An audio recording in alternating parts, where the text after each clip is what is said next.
dark is the night, stealing every shine of light, holding hostage the fire's bright. Black is the devil, dark is the night. You have told me it's no use. You have told me I'm a fool, and I keep dragging these chains you made. Chains, chains, chains. I drag my legs through the dirt and the mire. The two heavy pegs on a tightrope wire. Well, my guts are all with the lines of a liar. I drag my legs through the dirt and the mire. You have told me it's no use. You have told me I'm a fool, and I keep dragging these chains you made.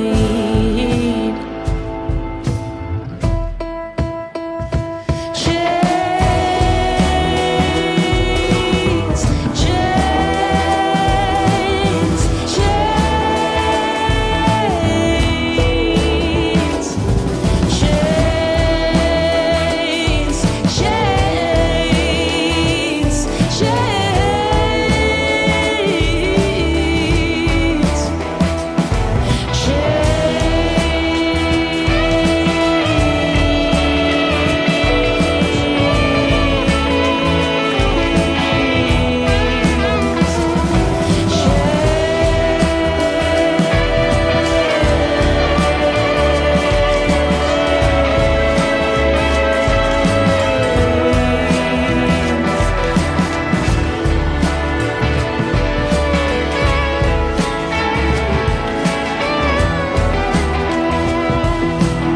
I keep dragging these chains.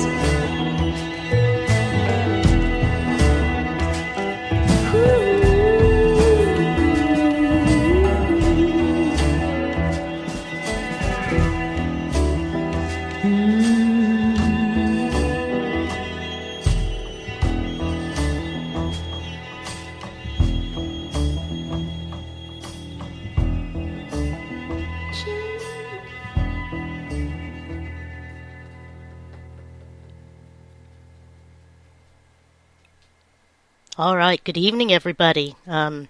You're listening to Mystic Moon Cafe Radio. I'm your host, Wendy. Jacob is running extremely late, so he's a naughty guy and is going to get an extreme timeout. June's off. I believe she's attending the Elton John concert tonight, so she's out there having a grand old time, and yay fun, right? Well, kids, we all know how much I hate being on by myself, but here we are, so here we are. I hope everyone's having a great week. Looks like we might be getting some relief from the heat, at least here in the Midwest, Kansas City to be exact. And anyway, that's golly, I hate when I feel unprepared. Tonight we will be speaking with Annwyn Avalon. She's a water witch, priestess, artist, author, dancer, and we'll talk to her about her craft, her book, and everything else in between. Her book is Water Witchcraft, Magic and Lore from the Celtic Tradition. But it's a really, really good book. I'm enjoying it extremely. So there we are on that as well. I apologize if there's any background noise or if things aren't quite right. It tells me everything is running well, but you know how studios lie sometimes. All right, it's about 5 minutes after 9 Central Time. What am I going to do here? I will get a bit about Annwyn on here. I'll talk a bit about her reader bio, and then I will get her on the phone, and we'll go from there. Annwyn Avalon is a witch, priestess, and the founder of Triskele Rose, an Avalon witchcraft tradition. She has devoted her life to the study of art, witchcraft, and magic. She has a BFA in sculpture and a BA in anthropology, and has completed her Reiki Master teacher training and studied herbalism and Middle Eastern folk and esoteric dancing. Annwyn writes the Pathos.com blog, The Water Witch, and is an award-winning, internationally known dancer with a repertoire of water and mermaid-themed belly dance performances. I will put her links up in the chat in very, very shortly. And let's see, who was... You bet, Denise. I don't know if you're out there listening, but I believe Denise Pridemore is going to join me in just a few minutes. And so I won't be talking to myself because, like I said, we all know how much I truly, truly hate talking to myself. I at least usually talk to the dogs, and so it's less talking to yourself than just talking. And they listen so raptly, grinning at me and winking. Anyway, a bit about Annwyn's book, Water Witchcraft, Magic and Lore from the Celtic Tradition. I think I said Celtic, sorry about that. It's an accessible, in-depth guide to Celtic water lore, including spells, rituals, water spirits, and merfolk. Let Annwyn Avalon, a practicing water witch herself, take you into the world of water magic. The water magic and lore in this book focuses on the Celtic tradition, but draws on other water magic traditions as well, and features rainwater as well as lakes, rivers, oceans, canals, swamps, and other watery locations, together with the folk and magical customs that have been and are still practiced at these places. The book teaches the reader how to set up a water altar at home, how to connect with water spirits, and how to gather... I'm going to sneeze. Please excuse me. Stupid ragweed's running way, way high. my most sincere apologies. Anyway, the book teaches the reader how to set up a water altar at home, how to connect with water spirits, and how to gather or create water witch tools. Readers are encouraged to visit local water sites, but will also find an abundance of material to perform at home. Included are practical examples, visualizations, and exercises, so any reader can start to take up spell work and establish their spiritual connection to water. Now, with that, we'll give Denise a few minutes, and I'm thinking... Okay, I've lost everything. There we go. Back to my studio. I'm going to play The Witch's Daughter and probably bring Denise on, and then after a few minutes we will bring Annwyn on. I love her name, Annwyn Avalon. I'm thinking, golly, the kind spirits from Camelot or something. I don't know if there were actually kind spirits in Camelot, but maybe something Merlin didn't tick off and didn't have to fight. Lady of the Lake, perhaps. Anyway, hold on. Here's The Witch's Daughter by Ashley Serena. And the song before was Chains by Rose Cousins. And here's the song, and I will be right back with you in a moment. Please bear with me. Hush, my rose, still, and look at the moon tonight. Do you see the shadows there? This world is full of twisty frights and spooks who love to scare. Feel how the wind blows through your bones. See the treetops shake and shiver. Just like the wind, we take to flight and make the groan and quiver. Lulu, lulu, lulu, lulu, lulu, la la lulu.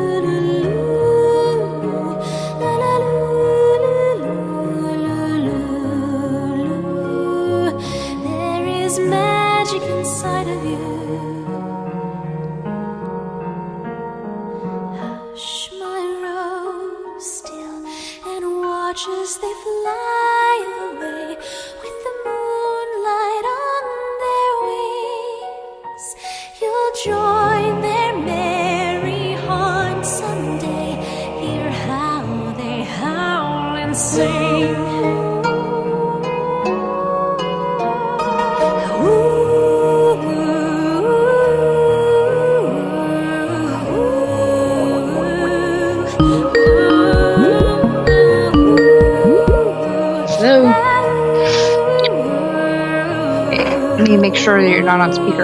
Are you on speaker? There is magic inside of you. I Light on your feet, past windows you creep. Follow the cat, as black as ink. One step ahead, while they're tucked in bed, you'll find secrets dark and secrets deep.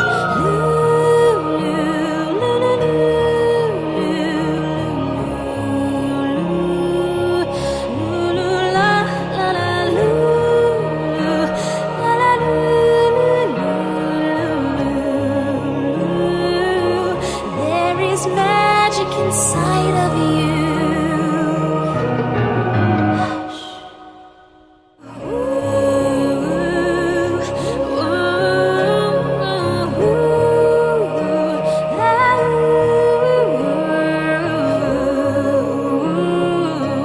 There is magic inside of you. And I'm back, and I've got Denise Pridemore on the line with me. She's going to be my most gracious co-host this evening, at least until, and maybe even after he comes back on, Jake gets home, and Stinker Boy, he knew it was one of those nights when June wouldn't be here, but that's all right. That's okay. Work happens sometimes. How are you, Denise? I am good. I'm really good, and just got back from vacation, and it's kind of nice to be asked to be on again. Well, sure. I had thought about it anyway. Every time I see your face pop up, I'm like, I got to get Denise back on, and I know it was last minute, and thank you so much for filling in. Like, I was telling the empty audience that I really hate talking to myself, and it was kind of bugging me a little bit. Well, sometimes it's hard to fill in the space, and you don't know what's going to be interesting to everyone else. It might be interesting to you, but it may not be interesting to them. Exactly, yes. Yep. So who is supposed to be your guest tonight? It's Annwyn Avalon, and we'll get her on here in a minute. I just was, she's a water witch. She wrote a book about water witchcraft. And that's going to be really interesting. Yeah, actually, yes, I really think it will be. I'm sorry you don't know the book or the subject. You'll fill in. I know you. You'll do great. Oh yeah. Once she starts talking, I'll have all kinds of questions. I know it. Exactly. Because this is a topic that I've heard some things about, and I'm interested, and I just don't know enough about to say, hey, I know a lot about this, because I don't. So I'm looking forward to learning from her. The book is great. It's an excellent tool. It's called Water Witchcraft, Magic and Lore from the Celtic Tradition. I still can't. I am tripping over Celtic tradition this evening. You know how that happens. Well, oh yeah. There are certain words that just don't want to come out. Right. Now, do you have a guest for your show next Monday? You're more than welcome to put a bit of a promo in here if you like. And oh yeah, next Monday my guest is Alex Matsuo. She's been on a few TV shows talking about the paranormal. She wrote a book about creating your paranormal team. And what was interesting about it is that she says common sense things in her book. And I quote her book a lot, and I give it, I had extra copies because I won one of her books after I already had it. Course. Of course, I get books all the time. Mm-hmm. But I won one of them, and so I gave it to somebody who was a brand new paranormal investigator. And in the book, I highlighted a few things that were really important.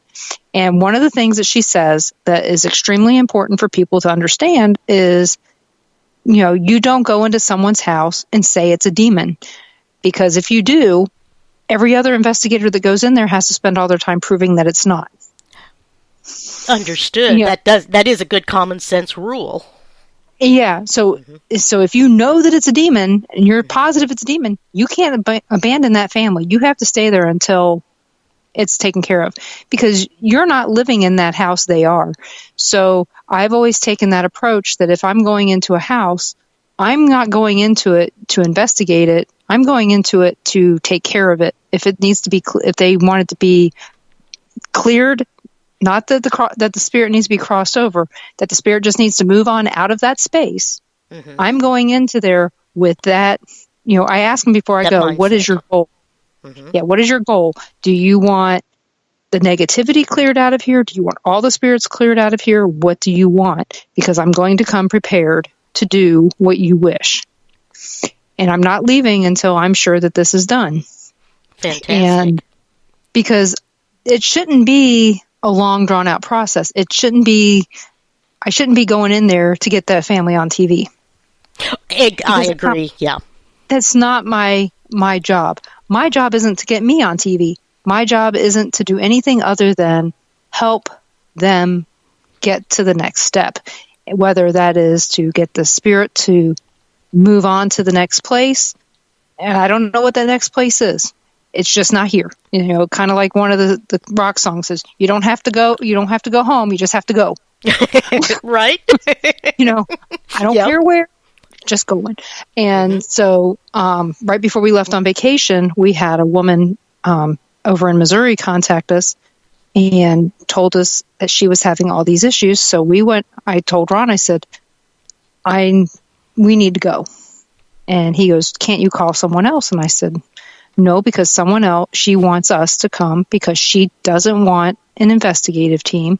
She wants somebody who's, like versed us. in helping resolve issues, right? Right. And somebody that's not going to come in and dressed all in black with a whole bunch of equipment, looking like a paranormal team. She wanted something very discreet. And you've met me and Ron. Yes, I have. We're pretty much as discreet as they come, unless I'm wearing my jacket that says Ghost Patrol. And I only wear that in places where I should wear that. And right. And I'm only wearing that when I'm promoting McPike Mansion. So she wanted something very discreet, and that's what I was going to do. Anybody else shows up. I mean, her neighbors were watching everything we did. Oh, great. So it was like, okay, I'm glad we came dressed, me and my purple and, Ron in his shorts and whatever, we came prepared and we looked like normal everyday people going to her garage sale. Fantastic covers. Mm-hmm. Yeah, so it all worked out. And when we left, there was nothing left in that house that didn't belong there. We used Palo Santo wood and we did the Lord's Prayer throughout the house. And I told the spirits that, you don't have to go home. You just have to go, kind of, I didn't do it sarcastically like I just did there. But, right. No, I understand that.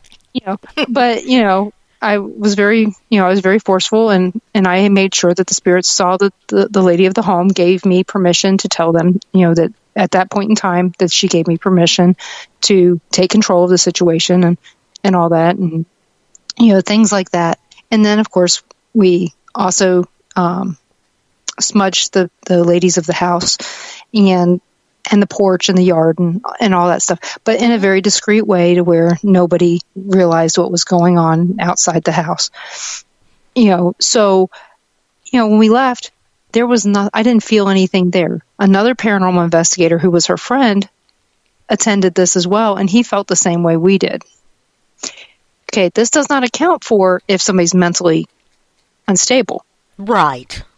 But it does account for, hey, we took away this portion of it, so now the next step is for her to get some other help. So that's where we're at. And of course we went on vacation and you know what, you don't have a whole lot of access in Colorado once you get on the other side of the mountains and things, right? Utah is very desolate. I did not know that. Okay. Yeah, the end of I-70 is very, there's nothing there except for this old LDS fort. LDS stands for Latter-day Saints. So An old Mormon fort is right there at the end of I-70. And so it starts in Baltimore where I lived when I was growing up. Mm-hmm. And it ends right there at 15 in Utah. And so I didn't have service, and I hardly had service in the hotels that we were in. And when I got back here, I had all kinds of messages. Even in Vegas, I did not have very good service for messages and all that other stuff. But I didn't care. I was on vacation. So when I got back, I had all kinds of messages from this lady. Can you send me this? I know I'm bothering you. And it's like, no, you didn't bother me at all. I didn't know a damn thing about it. Right, yeah. I'm sorry, but I didn't know. I am very sorry. I was actually off the grid. But, New Mexico and Arizona, parts of Kansas, and, we probably went through 12 states to get back here. Oh, heavens. Well, it's a long trip, but you said you like to do the scenic route like I do. Oh, yeah. I mean, it was beautiful. We went through Williams, Arizona. I think you saw the pictures of my pie. I did, yes. Wow. Yeah, it's only $5, the pie. And it was right across the street from this haunted brothel. And brothel no longer in service, but hotel rooms definitely are. And but the Ghost Adventures had actually been to the Red Garter about 2 years ago. So I knew about that, but we stop in this area all the time. This was the first time we'd actually went into town in Williams, Arizona. And it's one of those stops. If you ever get that far, check it out. Check out Williams. It's got bunches of hotels, and it's right on old US 66. And it's part of old US 66 that's been redone. A lot of it's ghost towns, but this one has been redone. There's a lot of the old hotels that are open. Sure. And so it's nice, and it was active. People active, not ghost active. I didn't get to check any of that out. But it was really pretty, and so Ron and I now have a place to stop. It's not in and out, but it's it's pie. There you go. Yep. Well, when we walked in, he goes, the lady sits us down, and they go, you getting something to eat? And I go, we're just here for the pie. And he looks at the menu, and on the front of it, it says save room for pie, and you turn it over, and there's like 60 pies. Wow.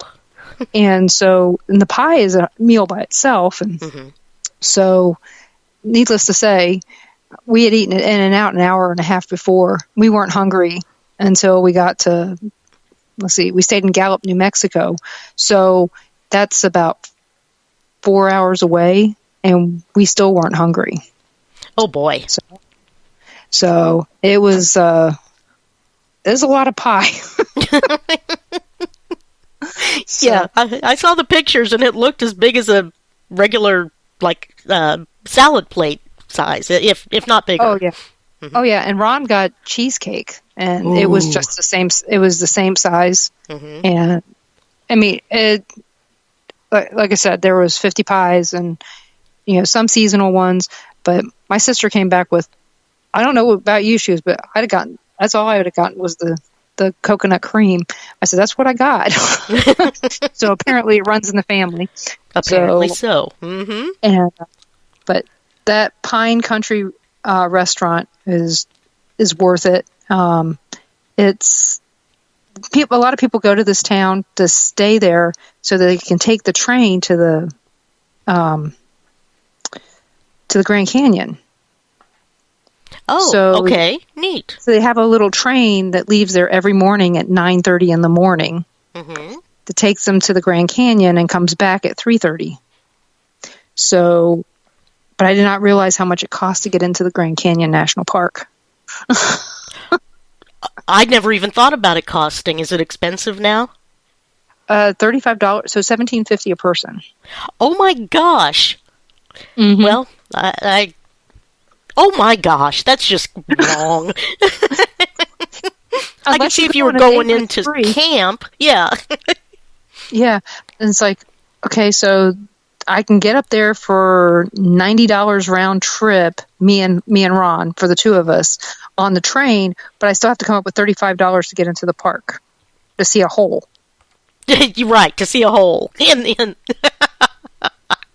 then if you decide that you want to go see the meteor down by the Painted Desert, which is a little further away, of course, it's about 120 miles from there. The only reason I know that is because in the Painted Desert it says that the Francisco Peaks are 120 miles away, and you can see them from there. It's about 100, and so that's about how far the meteor is. It's 120 miles away. That costs $18 a person to see that giant hole in the ground. All about the dollars these days instead of the history and the... Oh, my gosh. But it only costs $10 a carload to drive through the Painted Desert. But still it costs, yeah. Yeah, but, at least they're using that to keep the roads maintained. Because when they do close down the road, when they close down 40, which they've done when we've been coming back, they've had to route us back through the Painted Desert to get to the next exit because it's from one exit to the next exit. There's no exits between the exit where you get on for the Painted Desert and where it ends. So you get on, you can go in at Holbrook, or you can go in at where the exit is for the Painted Desert. So you pay it at one end or the other. So sometimes if they have to route you off, that's how they route you off, is through this 20-mile detour through the park. Well, that's not so bad, I guess. But it is at night. Oh, okay, yeah, at night, yeah. And technically the park's closed at night, but they routed us off in February, and when we were coming back, and I just told Ron, I said, why don't we just stay in Holbrook? And so we just stayed in Holbrook that night, so we didn't have to go driving through there in the middle of the night. Oh, and cool. They just cleared it up during the night, so it was that's just how it goes, though. But like I said, if you ever get to take that route, whether it's just to go to Flagstaff or, anywhere down there, just ask. I'll tell you all the good places to stop at this point. We've done that trip now 5 times, the south route. Ooh, North route's off limits now because of snow already. Already, okay. Good to know. That's also good to know, actually. Well, you have to have chains if you're taking 70 after September 1st and before May 1st. You have to have chains in your car just in case. And if you happen to have an issue, that you may have to go off the road and stay for days. It's not good. There's a law. Mm-hmm. On that I part. knew that, yeah, there is in, I believe it's the Cascades. June's told me about it before, as you're heading down into Seattle and such. Yeah, they have it there too. But on I-70, just west of Denver, it's one of the most dangerous highways in the United States. It's also the highest point of the interstate, is right there at the Eisenhower Tunnel. So when you come out of there, we came out in April one time, and it was 70 degrees on the east side of the tunnel before we went in, and when we came out on the other side, it was 36 and sleep. So that tells you right there how dangerous it is. And we just bought this car. I didn't know anything about it. And the car, we come out, and the car goes ding, ding, ding, and a little snowflake shows up. Wow, okay. I was like, oh, wow, my car's telling me it's snowing. How did it know? Yeah, how did it know? And we're going downhill, and it's a 7% grade with turns and trucks that have 3 they got 3 trailers on them, and I'm just sitting there. This is the time I was telling you my brake didn't work on my side of the car. Right. Yep. So it's not the best road. But this time when we went, I took pictures of Vail and Breckenridge and Copper Mountain and the last time I couldn't, because I was terrified of what I didn't know. I didn't know. Sure. The only thing I knew is I had good tires on the car. There I didn't know. I didn't know how it the would driver handle. beside me. Yeah. Yeah. And we didn't have any traffic or anything this time. It is so much nicer. But, it's one of those trips, if you ever get a chance to take it between May and September, do it, But on the way back, we couldn't take it because they did get ice up on 70 west of Denver on the day we were coming back. Well, of course they did. Jiminy. Yeah. Yeah. There was also a mudslide 2 days after we came through. So on the 6th of September, there was a mudslide on I-70 and in Idaho Springs. And we were just 2 days before we'd been there. And it was like, Well, thank goodness we're already in Vegas. Yes, yeah, no doubt. So, but yeah, it was a wonderful vacation. I'm glad we're back. We had the only place we went that was paranormal was the Pioneer Saloon, and we took our granddaughter, and she met this wonderful music man there, and she stole the show from him. Oh yeah, and ended up on the Pioneer's website, her dancing and taking a bow for him, and so that was the only thing that we did that was paranormal besides me being on the radio show out there in Vegas. But it was so much fun, and I wish everybody could have the type of fun we had. It was all clean and positive. Good deal. Very good deal. Can't ask for better than that. Nope, you can't. Not at all. Well, shall we get Annwyn Avalon on now? What do you think? Yes, I would love to. I'd love to hear from her. Okay, adding her to the call. Calling Annwyn Avalon. Come in, Annwyn.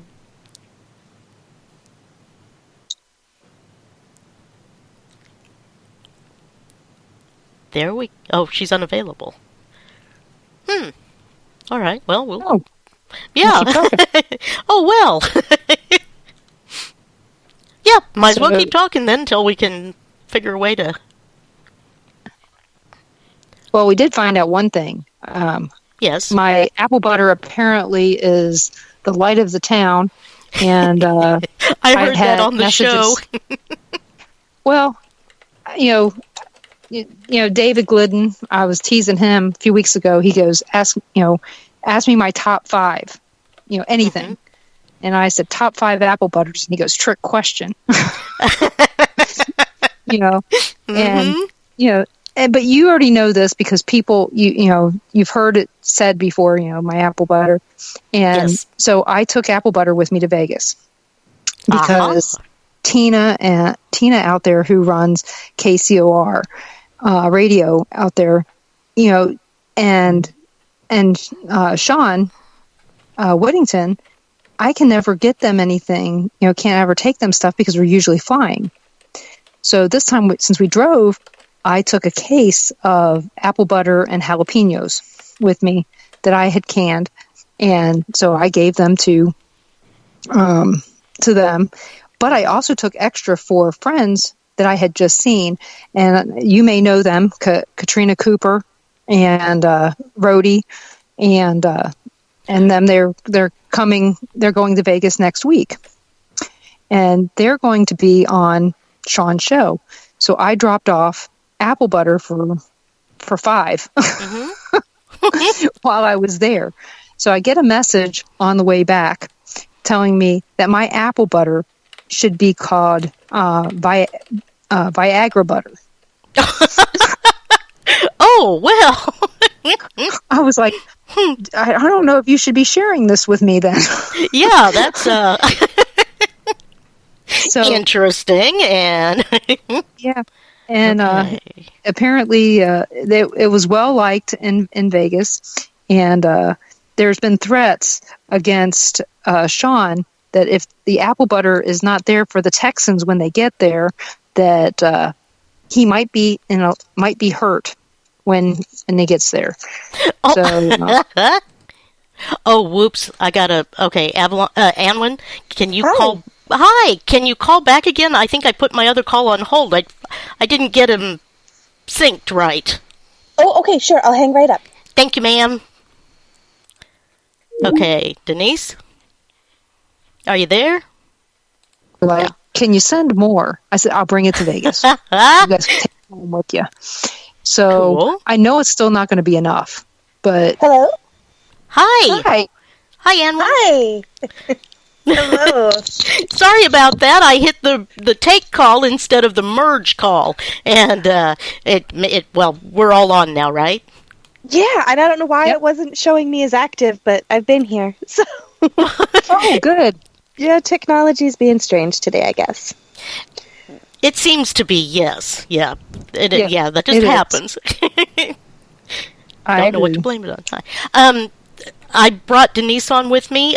Jake was running way late from work, so Denise Pridemore is my co-host this evening, and with us now is Annwyn Avalon. And golly, we're so glad you're here. Thank you for coming on the show today. Oh, well, thank you so much for having me. I'm really happy to be here and chat with you guys. Oh yeah, definitely. Well, would you like to tell us a little bit about yourself and how you got involved in all of these things? Oh, sure. That's a really long story. But I'll try to give the short version. Okay.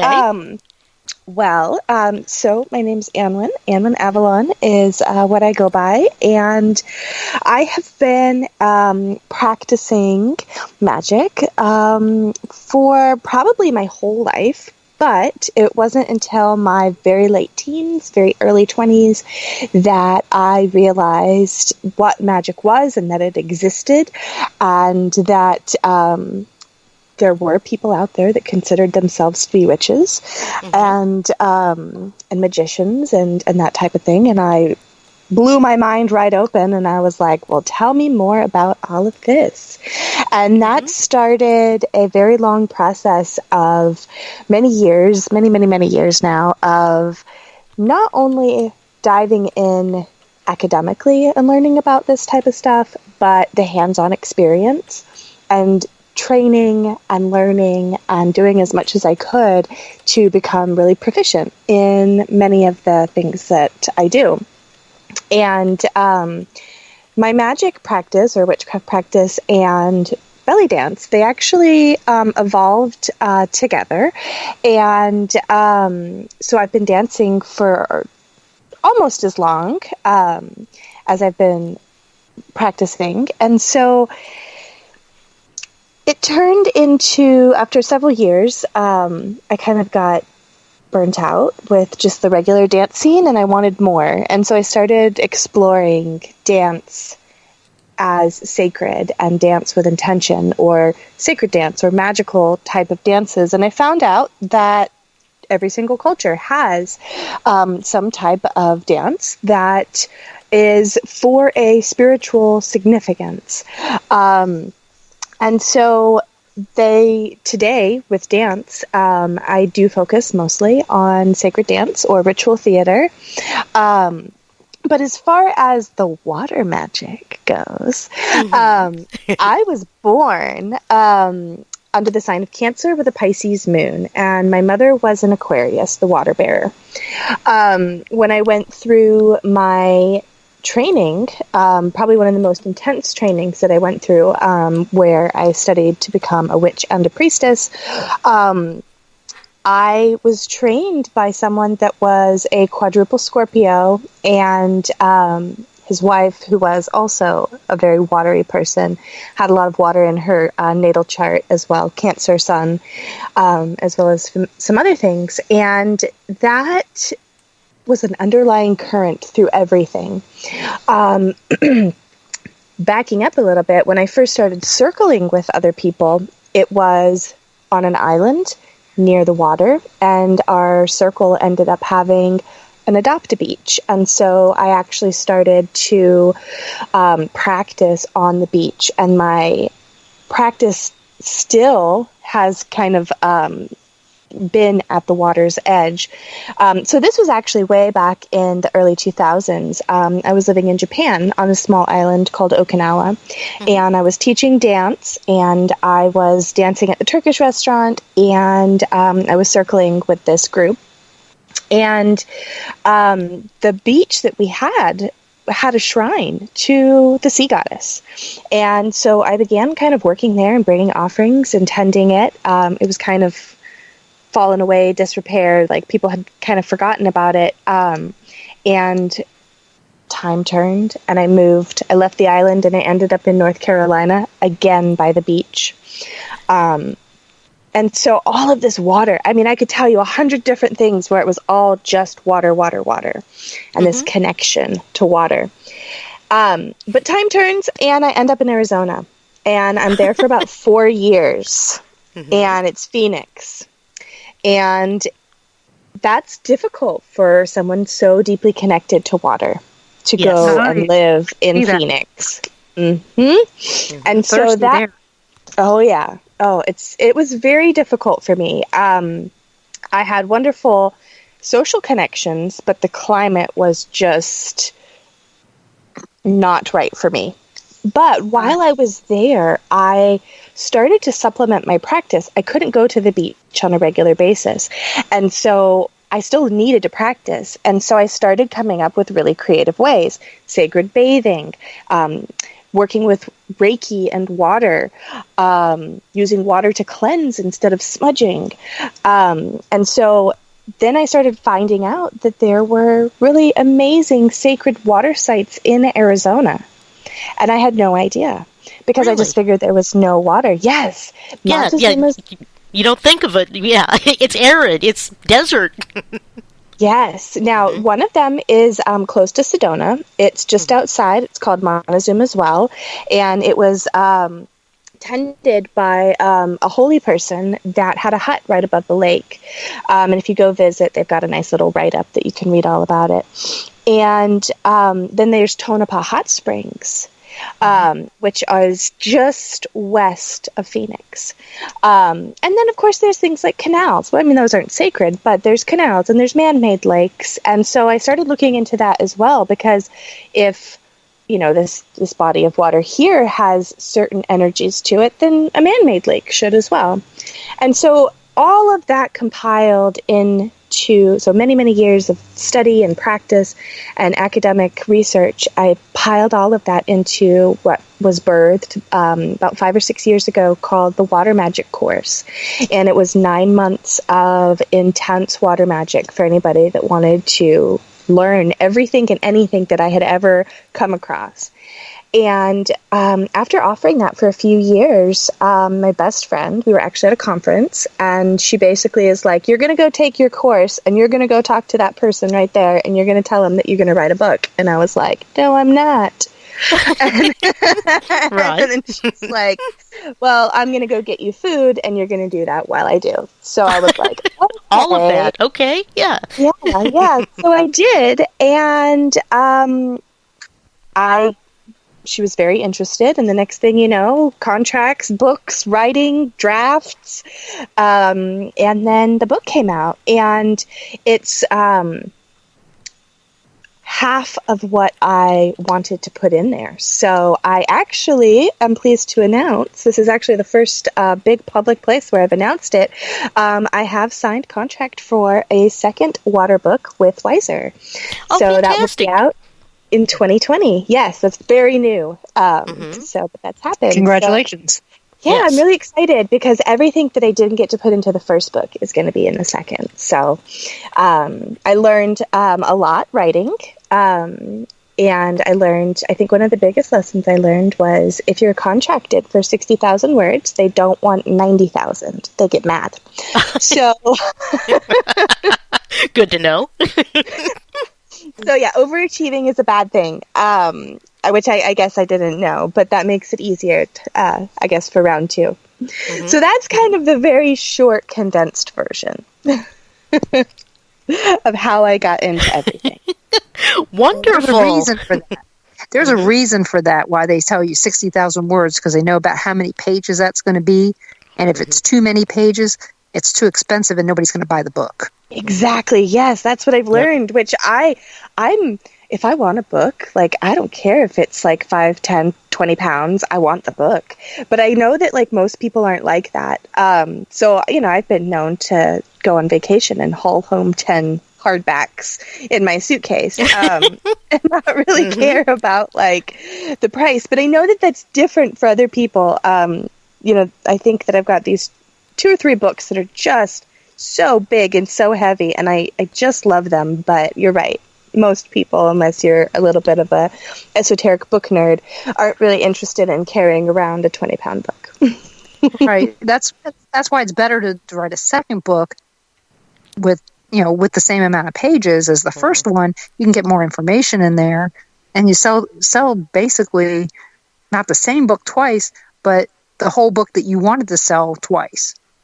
Exactly. Yep. Yeah. Mm-hmm. Yep. And I'm so new to this. I'm learning all these things as I go. But it's been a really wonderful experience.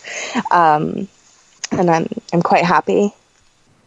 You sound like it. Excellent. Yeah. Yeah, Jake, the late host. I don't know if he'll be on later or not. He had a lot to do. He just today published a book, and golly, I know that I posted a link, but he originally told me it was going to be about 400 pages, and I said, wait a minute, all the experts I've talked to or listened to, and all of the independent writers, condense it, don't condense it, split it, and do 2 different offerings there. And he did it. He took the advice, and so we'll expect the next one out shortly. Yeah, it makes sense. A lot of people don't want to commit to such a deep book either, so it gives them an opportunity for a nice break. Yep, exactly. So. Yeah. Mm-hmm. But yeah, that's on ghosts and ghost hunting and all kinds of fun stuff. Oh, nice. Very cool. Mm-hmm. Let me see. I know I had a few notes written down. You went with the Celtic tradition of water witchcraft. Are there other traditions that interested you, or why did you go the Celtic route? Because my publisher made me. Okay. The original book was most of Western Europe, but they really wanted it to focus on the Celtic tradition. And I did have a significant portion was Celtic, but they definitely wanted me to focus it on that. The second book will not be focused on Celtic. It will have Greek, Roman, maybe even a little bit of the Minoans, and Norse, and a lot more like Gaul, Celtic type practices. But my heritage comes from England. So my mother was born there. And so we were raised here, of course, but we were raised as like British in an American context. We didn't grow up with the typical American culture with hamburgers and soda and TV and stuff like that. We had tea and we didn't watch TV. And so we had, it was a little bit of a different upbringing, and we spent some summers over there. And I would like to say that it's just these childhood memories that drew me back, but I'll be honest, it's a lot more. It's deeper than that. Sometimes I think that it's probably a past life connection or some type of draw to the water that's there. Or perhaps it's just an ancestral connection that I'm tapping into. But I definitely have a deep love for the British Isles, very specifically Scotland and southwestern England. And I'm very, very connected to the sacred wells that are there. And I've had this obsession with sacred wells for a very long time, almost 10 years now. And I love reading about them. I love reading old historic texts about wells that no longer exist. But let me expand real quick. When I say sacred well, I don't just mean your typical circular wishing well. Those definitely count because they're water from a ground source. But wells in an ancient context were often springs. So springs, wells, and founts within this older context are all the same type of water. Now, when we have wells, we think of like the actual wishing well, and when we think of a fountain, we think of the fountain at the mall. But in older text, if there was like Lady of the Fount, that fount was actually a natural spring. And ancient people believed that these springs had these miraculous powers. And in some, they do. They absolutely do. And some of it is just in the chemical content that the water has. In England, there is a place called Glastonbury. You may have heard of it. But there are 3 wells that are within that landscape. And 2 of them run parallel. One is called the Red spring, and the other's called the white spring. And there's esoteric meaning to these colors, but what I wanted to talk about was the mineral contents. So someone would perhaps be anemic and would go to this particular sacred well and drink of the water. Well, the red spring, the reason that it's red is because it's so full of iron content. And so basically what we end up having is this person that has anemia, they go and they drink this water that's been just full of iron, and they get better. Same thing with the spring just literally across the street, where if you have bone problems, or perhaps you have osteoporosis or calcium deficiency, and you're struggling with that, and you happen to go drink the water from the white spring, which is full of lime, calcium. This is why it's called white. It leaves all of these white deposits everywhere. So it would have some type of physical effect on the body and the health of the body. But it even goes deeper than that, because even springs that don't have these mineral contents are still believed to have miraculous properties. Sometimes they were known for dreaming, and there's St. Madrone's well in Cornwall is a dreaming spring because it puts off radon, which is this gas that actually can make you sleepy. And so they have a little stone bench where you're actually supposed to go, or people actually go to this place and stay in this area, become sleepy, and do dream work. And then in other cases, there's just this history of people worshiping a particular spirit or deity in these locations. One of the best examples of this is Sulis's temple in Bath. Now, Sulis, Sulis, is a Celtic water goddess. She's very unknown. There's not very much about her. We don't have a lot of historical texts. We don't have a lot written on her. But what we have is a giant temple complex in the middle of England.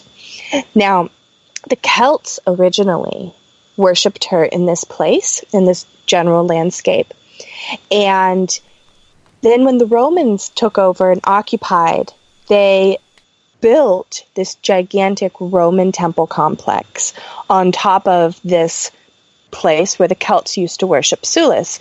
Now, another really interesting thing about Sulis is when the Romans took over a particular area, they would often say, oh, your goddess of love looks a lot like our goddess Venus, and so we're just going to call your goddess of love Venus. And then in other cases where the deities were very important to the people and they wanted to keep that particular deity, but they still, they wanted to make the people happy. Keep the name of your deity, but we're still going to bring our goddess into it. So perhaps at this point they would say, okay, the new goddess's name is Aphrodite, Venus, then whatever the local goddess's name is. They'd put the new goddess's name in front and the old in the back. Now, this did not happen with Sulis, which means that she must have been so important to the Celtic people that the Romans didn't even bother renaming her. And so she was, they did tack Minerva on, but they tacked it on to the end. This is one of the only cases where she comes out, or where deities are named, the old is kept with the new put on the back, so Sulis Minerva. If they had done it like they usually would in other places that they conquered, it just would have been Minerva or Minerva Sulis, but they didn't do that. So this place had deep significance to the Celts, enough that the Romans were like, yeah, you know what, we're not going to fight you. Instead, we're just going to build this gigantic temple complex. And so they did, and there's multiple baths and altars, and you can actually go to their website, which is romanbaths.co.uk, and you can do a virtual tour of the entire museum. Now, the really interesting thing about this is after a couple hundred years, the Roman occupation left, and the temple fell into disrepair, just like crumbly. And so during the Regency era and the Victorian era, the aristocrats went in and revived these old temples. And so you have things like in stories like Pride and Prejudice, or it's not in Pride and Prejudice, Sense and Sensibility, or one of the other these older classical novels, they actually talk about going to Bath to partake of the waters. And so now we have these aristocrats from this Regency era still, maybe they don't know it, but still partaking of Sulis's sacred waters and worshipping her. Then there was a cathedral built on this sacred land as well. And so there's this statue of a woman holding a pitcher right out front of the chapel. And so I'm always laughing. It's like, it might be, this big Christian church, but you've got Sulis right out front. And it literally is this courtyard where you have the Christian church, the Roman bath, and the Celtic site. And it's like within just feet from each other. It's really fascinating place. But the water there, it's thermal springs, so it was warm. And so that was also something that was like really strange for the UK, is to have these thermal baths. In fact, it's the only place in the UK that has thermal baths. There's other thermal springs, but it's the only thermal bath location. And so ancient people believed that these places were sacred, that they could call on Sulis to not only heal them, but to take revenge. She was a fascinating deity because when they were doing archaeological digs, they found over 100 curse tablets where people would come to the Roman temple, pay the priest to create these tablets, and then they would go give an offering to the goddess and ask her to, curse whoever stole my tunic, or may the person that stole my bracelets never have any sleep until they've returned them, this kind of thing, or whoever stole my horses, may they be found and brought to justice. And a couple mean things are in there too, like may they never sleep and always be uncomfortable. But this was a massive place of healing as well. So that duality is really something that I find interesting within water and these sacred springs, is the power to both harm and to heal. There's a couple springs that are considered to be a black spring, and they're called this for a few reasons. One spring, if you take a coin and you place it in the water, it turns it black, so it earned the name Black Spring. Okay. St. Joseph's Well in the Glastonbury Abbey, where the monks used to wash their clothes, is considered a black well as well. But they they would wash their clothes in it. So it wasn't the sacred spring, it was a well that was being used to wash, and so it's dirty water again. And then the last example is a spring that has water that can actually harm, make you sick, or kill you. And so we always think that spring water, it's always fresh, it's always good, it comes from these aquifers that are so pure. And in this modern context, we have to, of course, be worried about pollution. Our aquifers are being polluted and the water is coming up tainted. But we don't think that in ancient times there were still some of these things. Now they were filled with certain gases that could kill you. But there was one story where some knights brought their horses, and the horses were drinking, and they got sick and died there. So, yeah. So they knew it wasn't a good well. So not all wells have this positive aspect to them.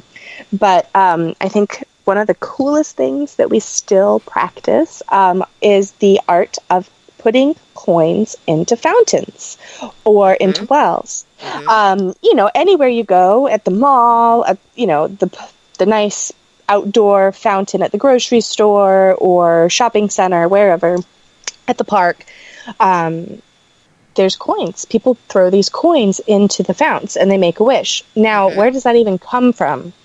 So, a couple different places.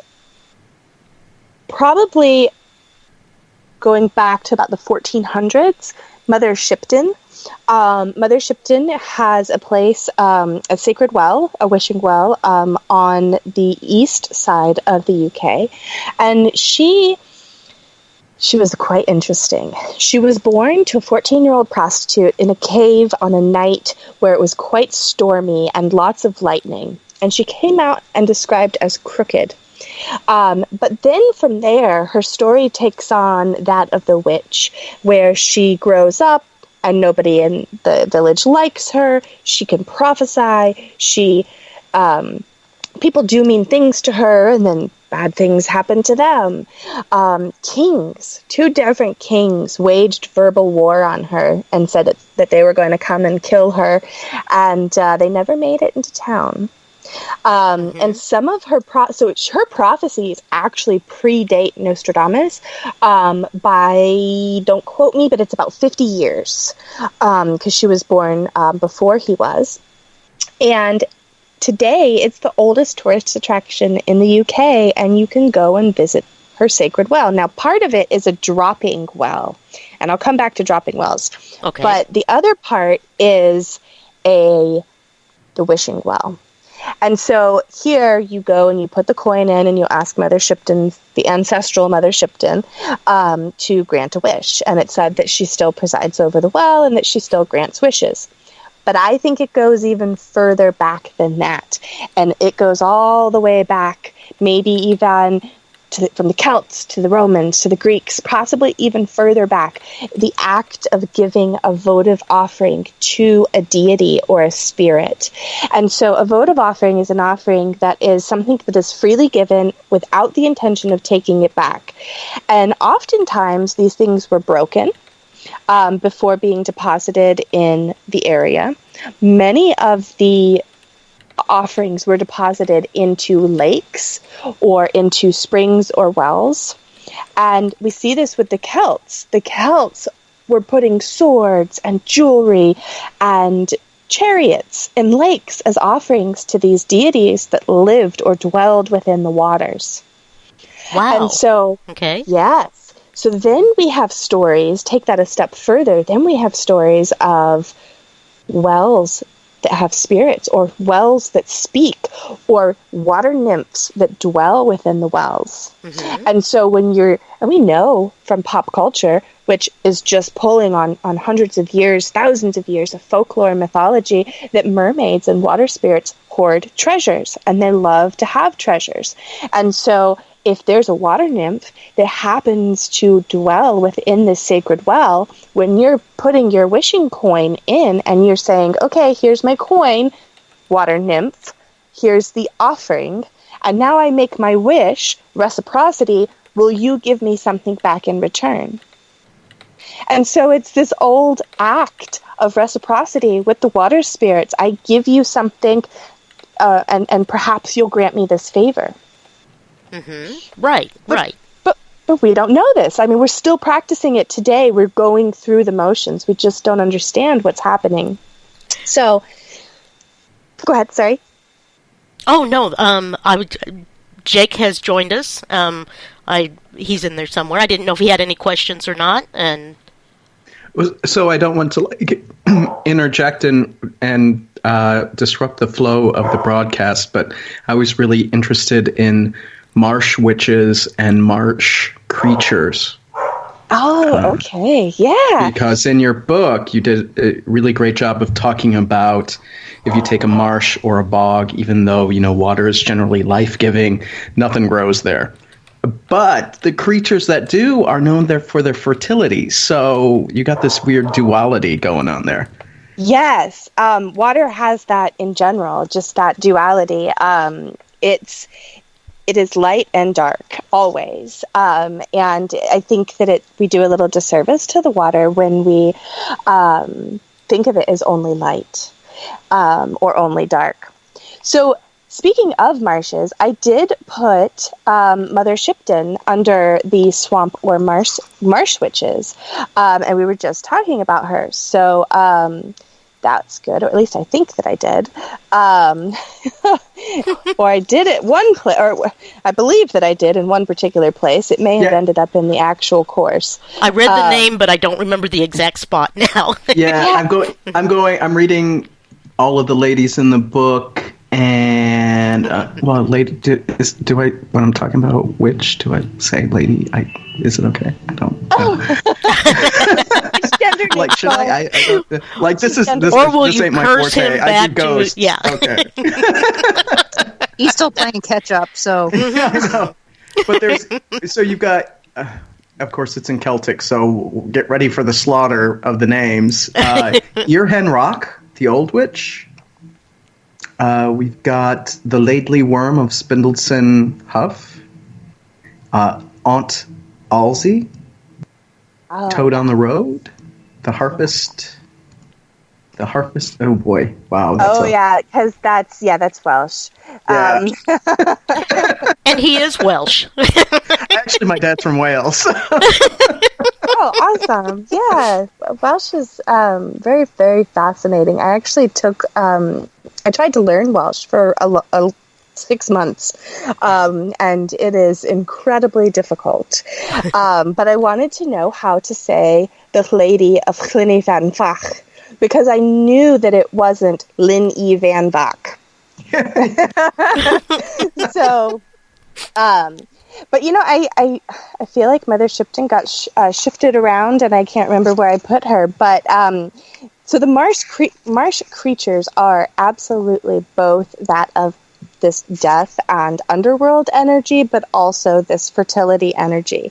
One of the things that the toads and the frogs that I found was really interesting were effigies of these toads or frogs were left at church, perhaps near the well or the sacred spring where the church was built, or on the doorstep to ask Mother Mary in order to help with child becoming pregnant or childbirth or this fertility type of thing. But on the other hand, these toads are often associated with these witches or these old hags. And we see that with the serpent as well, the serpent being often that goddess energy or the representation of femininity and that serpent rising energy. But then we see them also as these dark creatures from the swamp that can kill with one bite. I really love the story about the witches that have, or the toads that get harmed, and actually the witch and the white deer is not in the book, but it's another story. But and it's also from the swamps. But the creature is the witch, and the witch is the creature. They're connected. There's that shape-shifting aspect. And so when the toad is hurt, then so is the witch. Or when the toad is killed, then so is the witch. In the story of the witch and the white deer, it's a story that actually comes from Louisiana. But with it having the white deer, it really brings it back to probably an older Celtic folktale that was brought to the States or somehow mirrored in the States. So it's believed to have these more Celtic origins. But in this particular case, the white deer is the witch. And so in the story, the deer gets shot. And so the next day when they find the old woman, they find her shot in the exact same places. So these type of things always fascinate me. I love them. I just always want to know more. That one reminds me of the movie Snow White and the Huntsman, where the white stag comes and blesses Snow it's Snow White, right? Yeah, it's big with. It's also big with the Lion, the Witch, and the Wardrobe. Mm-hmm. Yeah, that author may have taken straight from that story. Yeah. Well, the white deer is also very prevalent along somebody may take offense to this, but my family is Appalachian. So the hillbilly stories, and a lot of the people in the Appalachians are from, Ireland and Scotland, and brought those stories with them. Of course, they also brought their moonshine with them, so you just... You've taken up a lot of their traditions, Denise. Yes, I have.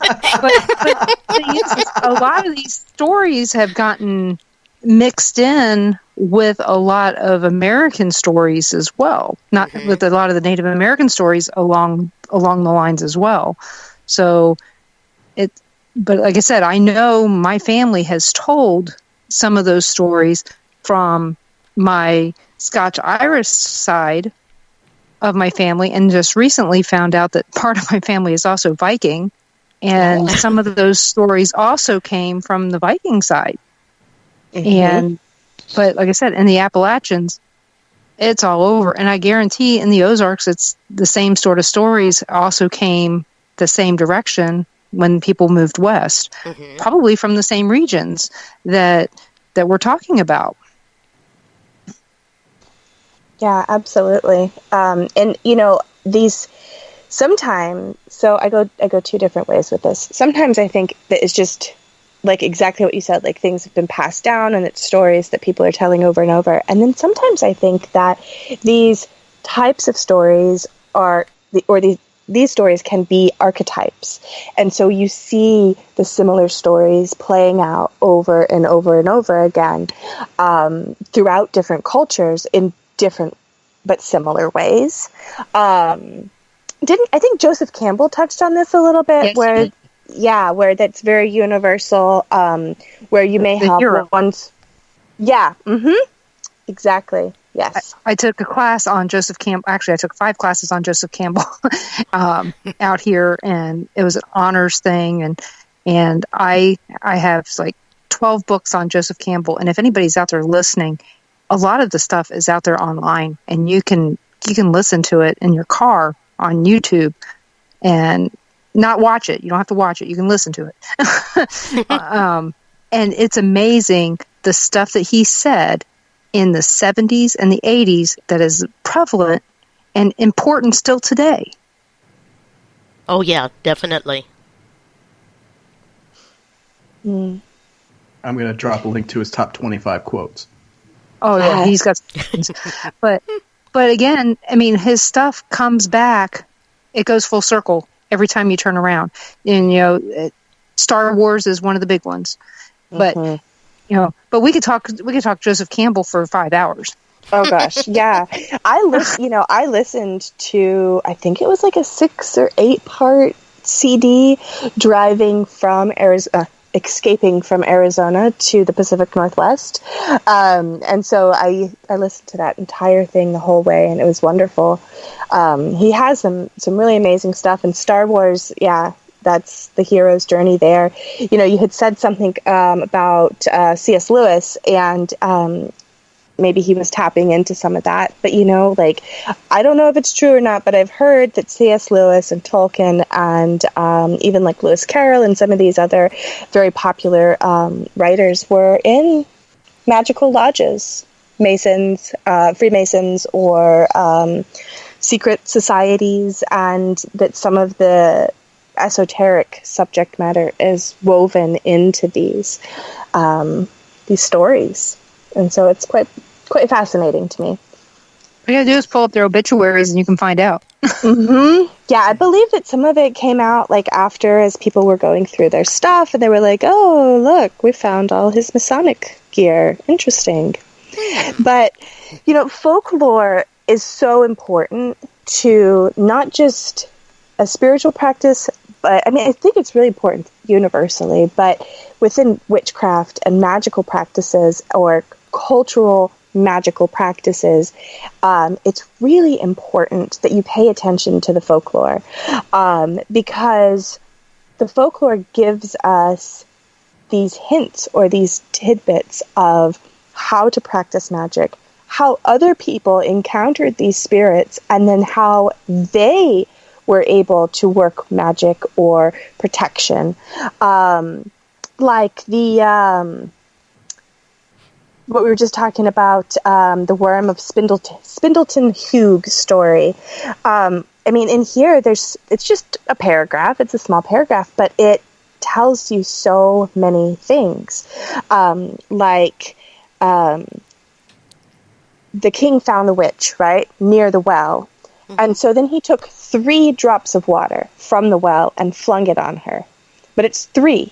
And so we see these 3s, these 6s, these 9s over and over and over again within water magic, and very, very, very much within Western European water magic. We see these numbers over and over again.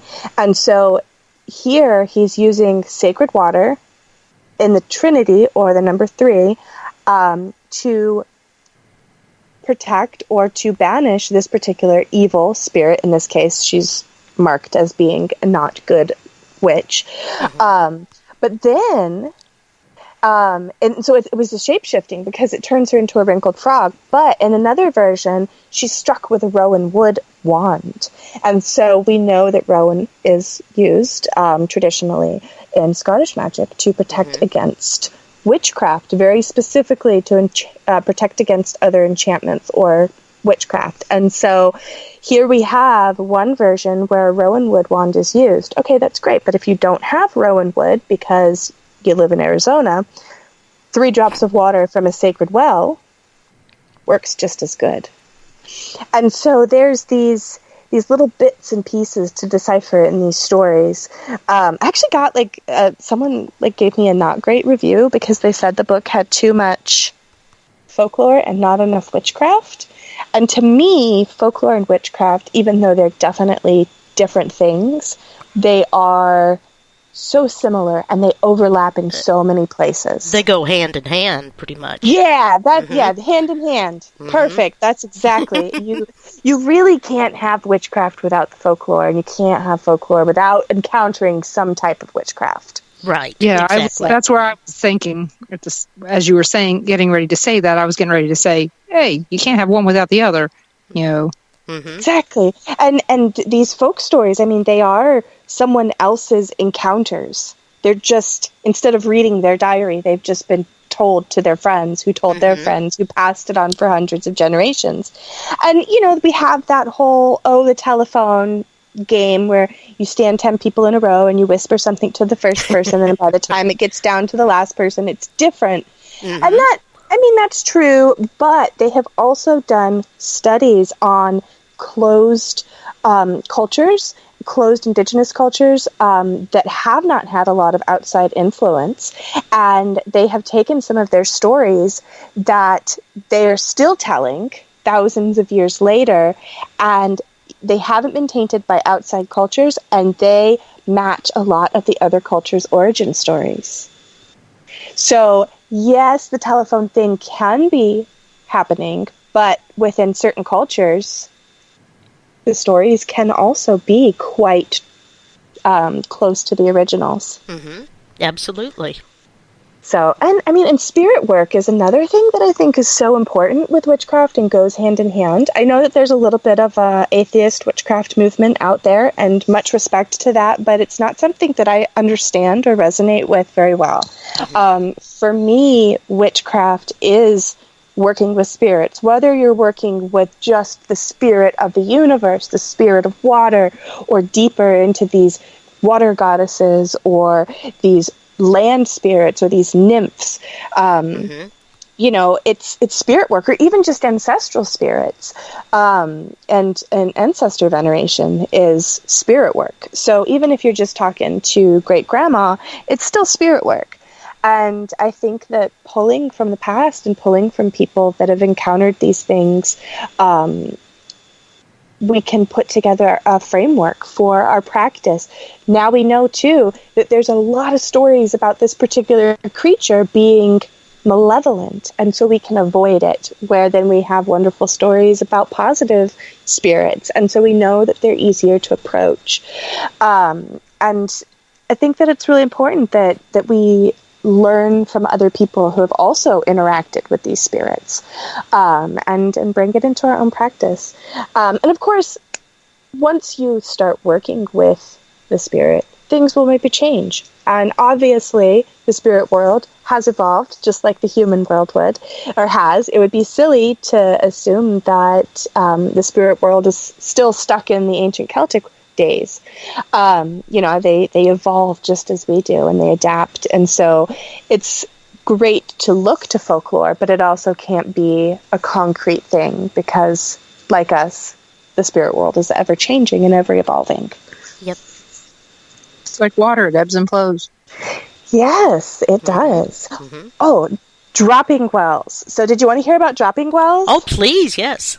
Okay, so dropping wells are super fascinating. Now, there's very few dropping wells in the world, so you might listen to what I'm about to say and be like, oh man, I really wish that I could visit this place and collect some of this water to use. So I will preface it by saying dropping wells have a very similar energy to a stalactite or stalagmite, where it has that sediment in it that will build up a stone-like material over time. Mm-hmm. So Mother Shipton's well is not a cave. Now, she was born in a cave, and there is a cave. And then there's the wishing well, which is in this little cavern, but the dropping well is not in any type of cave. What it is the water comes forth along the land, and then it drops off into a straight, like just almost like just round straight down into a cliff-like drop. And so as the water has flown over this, the sediment that's in this particular water builds up over time, and it turns things into stone. And so now this, of course, to ancient people would have been just mind-blowing. Yes. This is water that turns things into stone. So people would put these, they would hang things from the ledge, and over time, the water would turn it to stone. And then in like a modern context, Princess Diana went and hung something there, and a couple of the other queens have as well. There's a few bonnets from the 1800s that were hung, and they're just little lumps now.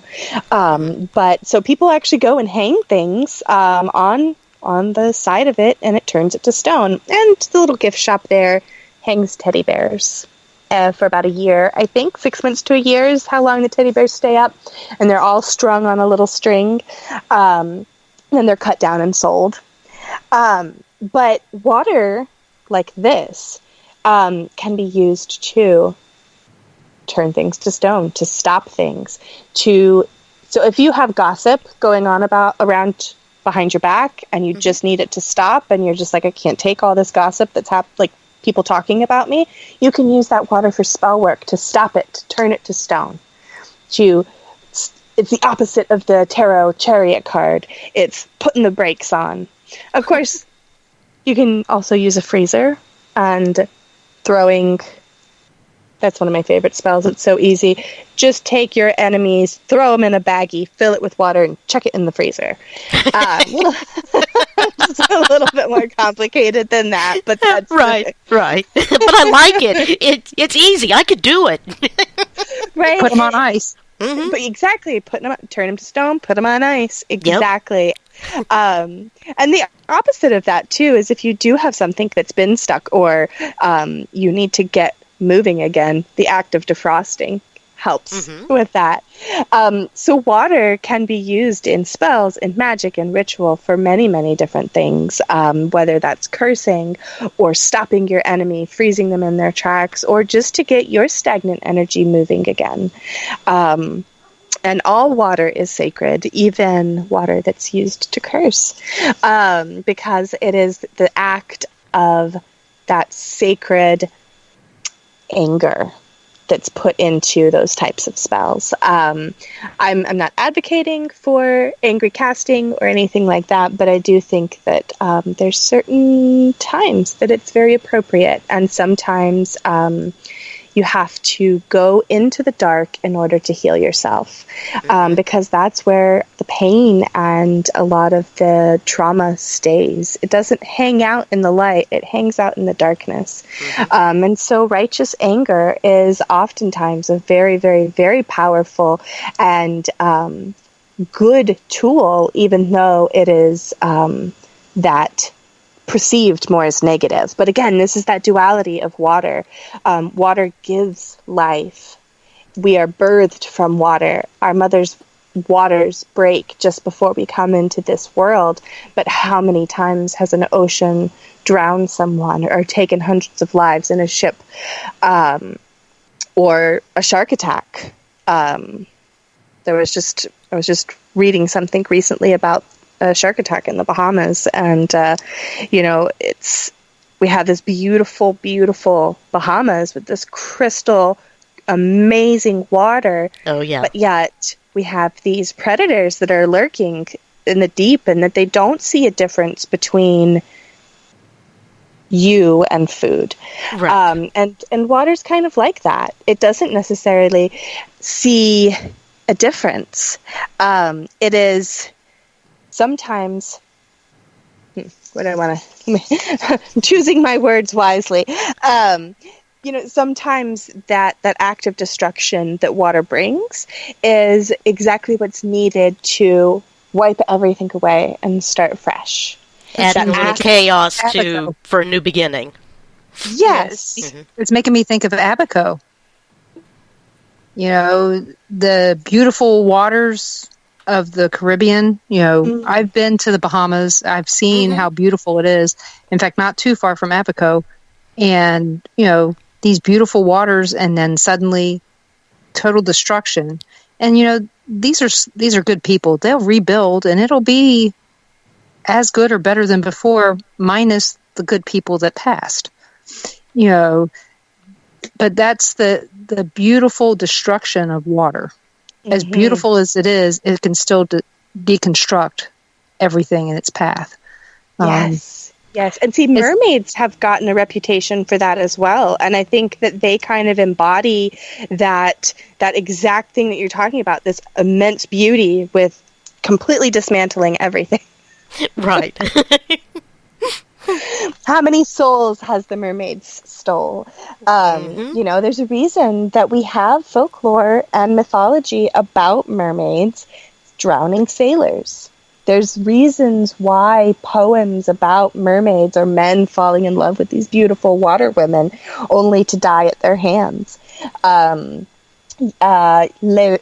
Belles de Sans Merci is one of my favorite poems, and it's about a man finding his beautiful woman in the reeds of a swamp or a lake, and he falls in love with her, and they go off on a horse ride. And she brings him to this other lake where he looks inside and sees all of the skulls and the bodies of all of the men that had come before him. And then he realizes, as they call out and tell him for the warning, like, you've been caught, he realizes, oh, I am now also dead. And now here I am sitting by myself because I fell in love with this watery woman who stole my soul. Yeah, it's funny that you said mermaid because I took my granddaughter to see a mermaid last weekend. Oh yeah, one of the professional mermaids. Yeah, at the Silverton in Vegas. It's one of the free shows there. It's the top free show in Vegas, and they have this huge fish tank there that was built by the guys that do Tanked. And we stay at this hotel all the time. Last year she could care less. This year she was all in love with the mermaid. She's 3. So all she wanted to do was follow the mermaid all the way through. Everywhere the mermaid went in the tank, she wanted to go with the mermaid. And so apparently it works on 3-year-old little girls too. The falling in love part. Professional mermaids are the coolest thing I think that has happened in the past decade. I really like that. I don't think they existed like 10 years ago. I'm pretty sure they didn't. Maybe like 1 or 2. But now I have to look back and see when they started this show. But all I know is that for the last 5 years, I know that they've been having this show there because that's how long we've been going. Okay, yeah. And see, there's a couple places in Florida and a couple aquariums down south that also have professional mermaids. And there's mermaids that do birthday parties and just all sorts of things. In fact, Pagan Pride Day was on Sunday and actually hosted a water ritual. But before I talk about that, there was a pod of mermaids, and they had their little tent, and it was all, decorated as like under the ocean. They didn't have a tank, but they did all have their tails on. It's just, it was very fascinating to me. My oldest daughter she's 31. She loves mermaids. So once she gets out there to Vegas, I guarantee she's going to be taking Piper to see the mermaids at least every other weekend. So, because she's never seen them when she's been there. So this will be something new for her, but she fell in love with the Little Mermaid when it came out. So that tells you how long my oldest has been in love with mermaids. So it's apparently a family thing. Little Mermaid was one of my favorites I'm pretty sure it was my favorite growing up. I remember that was really the only Disney movie that I actually remember. So it must have had a major impact on me. I'm really excited about the new live action one that's coming out that Disney's doing. Looking forward to seeing that. And Sirens is a really great show on Freeform. That's interesting. Yeah, I've watched it a few times. I think that for the first time in TV history, whoever was the designer or the artist to create the mermaid, oh my gosh, I think they nailed it. In her human form, she's petite and tiny with giant eyes and just gorgeous. Mm-hmm. And then in her mermaid form, she looks vicious and she looks like a fish. And she doesn't have this like sexy, pretty thing going on under the water. She has a shark predator like thing going on under the water. But again, that duality. Indeed, yes. It's interesting to see how different cultures actually portray the mermaid. Yes. Because, we want to romanticize the mermaid as a beautiful being. Like you said, the duality of it. Mm-hmm. Yeah. We don't want to think, this is we as an Americans, we just don't want to think that it could be something horrible. Yeah. But it's basically a cryptid. It's just an aquatic cryptid. Right. But but think about it. In other cultures, they could care less. They're gonna portray it as, if they think that it's supposed to be ugly, they're gonna portray it as ugly. They're not gonna care. And sinister. We as Americans, we as Americans want to make everything either one way or the other. It's good or bad. Yeah. There's really no in between. Yeah. Yeah, you're right. We do. We really push the boundaries of the duality and send them on the super far spectrums of either super beautiful, light and sparkly, or just very, very dark. It's all about balance, though, and that's one of the things that I love about water is even though it has that duality, it's got that fluidity. So it can easily flow back and forth from one to the other, creating that balance within our practice, within ourselves, because balance is key, to any spiritual practice. Definitely. And you have to embrace your dark side as well as your light side to be well balanced. Yeah, absolutely. Exactly. You cannot spiritually bypass your dark. There's a lot of people out there that do that. There's a lot of, I think, paths that focus on light, only good. But the thing is that the brighter the light, the darker the shadow it casts. Exactly. So well put. Thank you.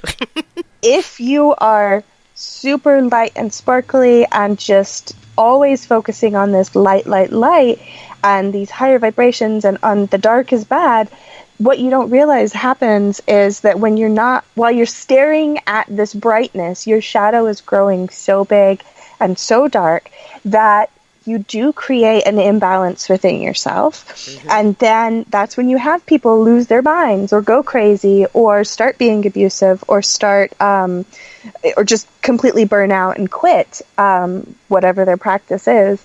And you can't live in complete darkness either.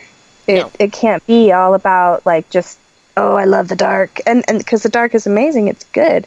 But if you think, well, we're almost at the equinox, actually. And so this time of year is that perfect time of that balanced duality where we have this light and dark, this balance between the two.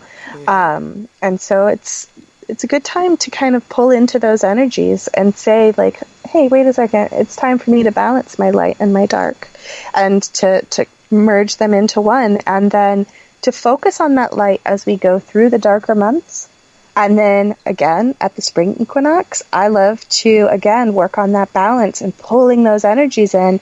And then perhaps bringing a little bit more darkness into my life as we travel through these very big, bright months of heat and sun.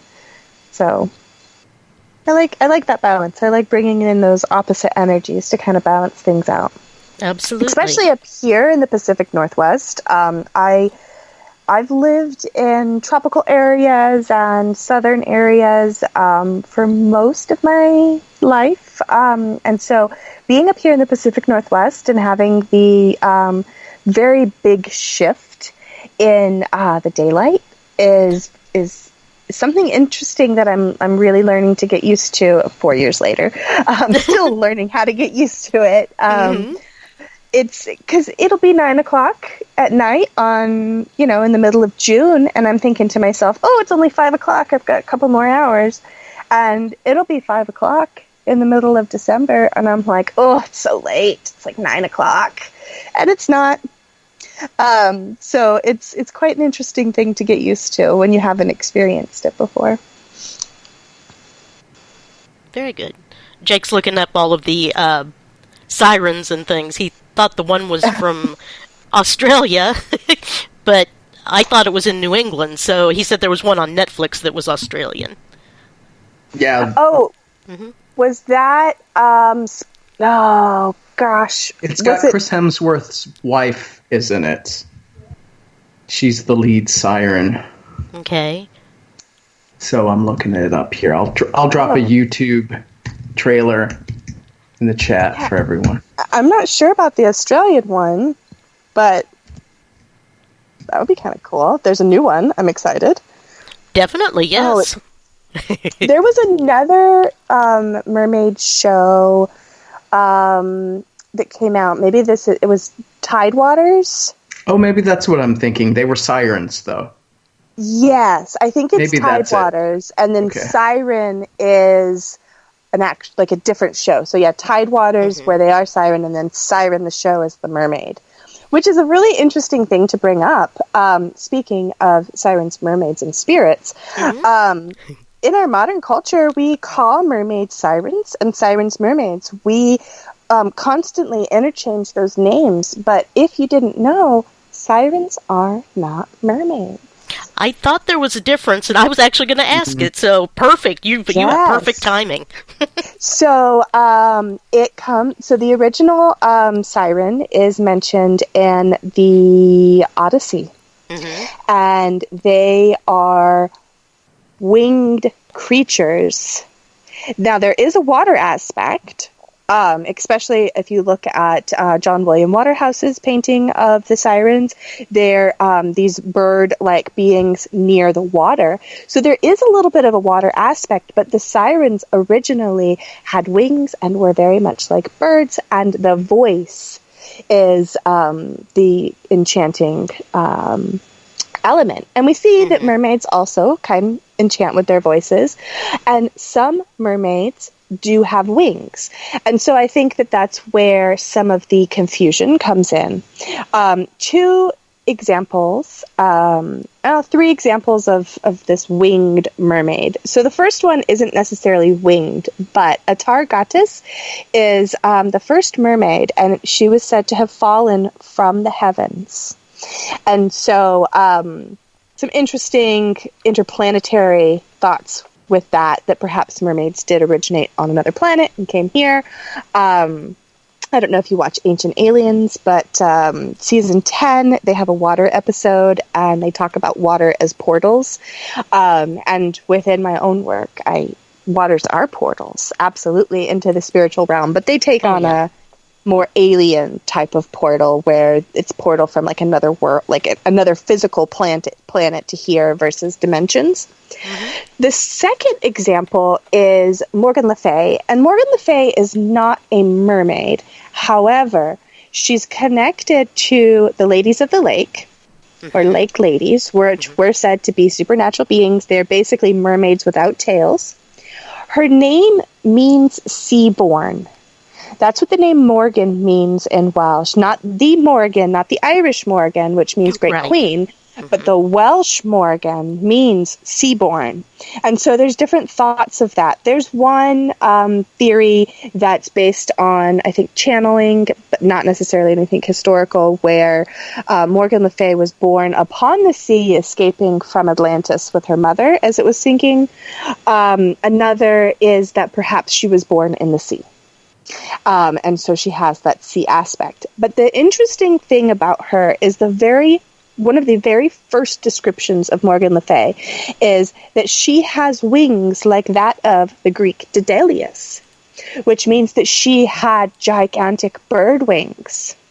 And so she was born of the sea, but has these wings, and then can part the mist, which is air and water together, to go to the holy island, which is earth in the center of water, to live and to work with these other lake ladies.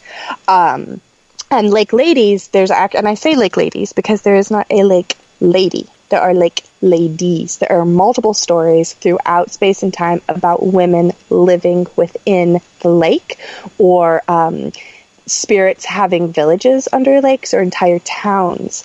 And that's all under the lake chapter, actually. The Welsh name for them is the Gwagath Annwn, and they are that translate as wives of the underworld. So they're women that live in these subaqueous realms. So obviously supernatural beings. The third and final example of a winged mermaid is Melusine. Now, Melusine is a great queen. She is a very, very fascinating figure. And the reason I call her figure is because there are multiple accounts of her in history and mythology. So within history, if you look Melusine up, you find that she is a historical figure, an actual human being recorded in history to have been the great-great-grandmother, one of the greats in there, of one of the kings of Jerusalem. Guy Lucien was the king of Jerusalem during the Crusades for about 10 years, and he is said to be descended from her line, from the line and the story of Melusine, the fairy woman who marries Raymondine, and together they form the town of Lucien.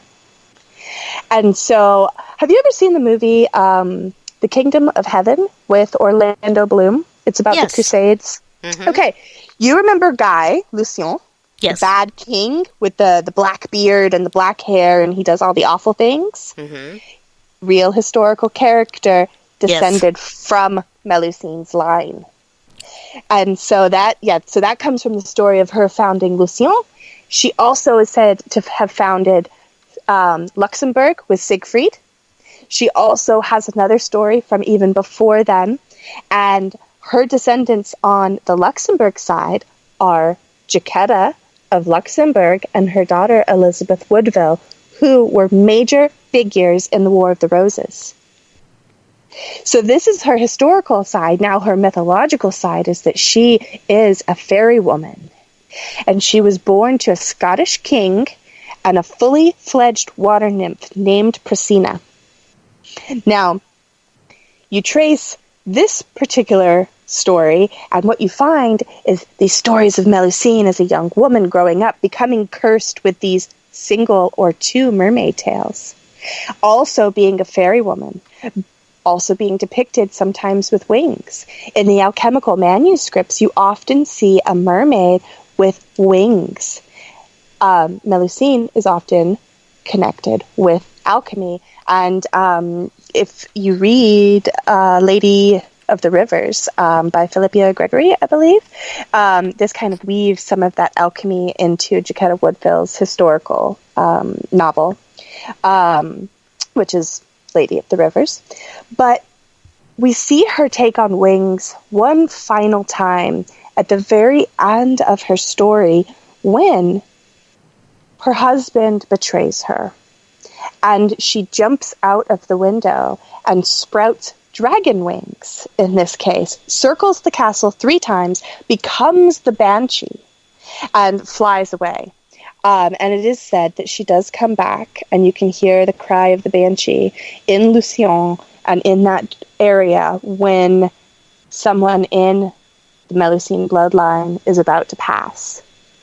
And so she takes on this, she's this very dynamic water spirit that takes on all of the other elements.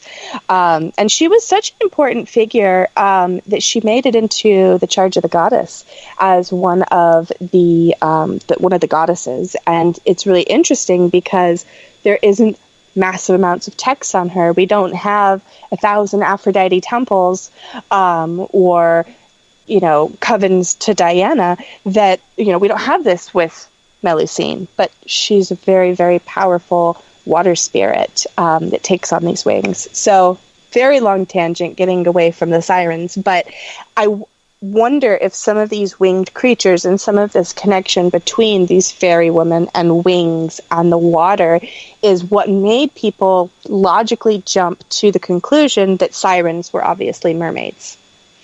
But within water, we don't just have mermaids. They're not the only water spirit out there. There are literally thousands within the Celtic culture, within the Romans, just across the entire planet. Every single culture has hundreds and hundreds of water spirits or deities or accounts. And the ones that haven't been named are still there.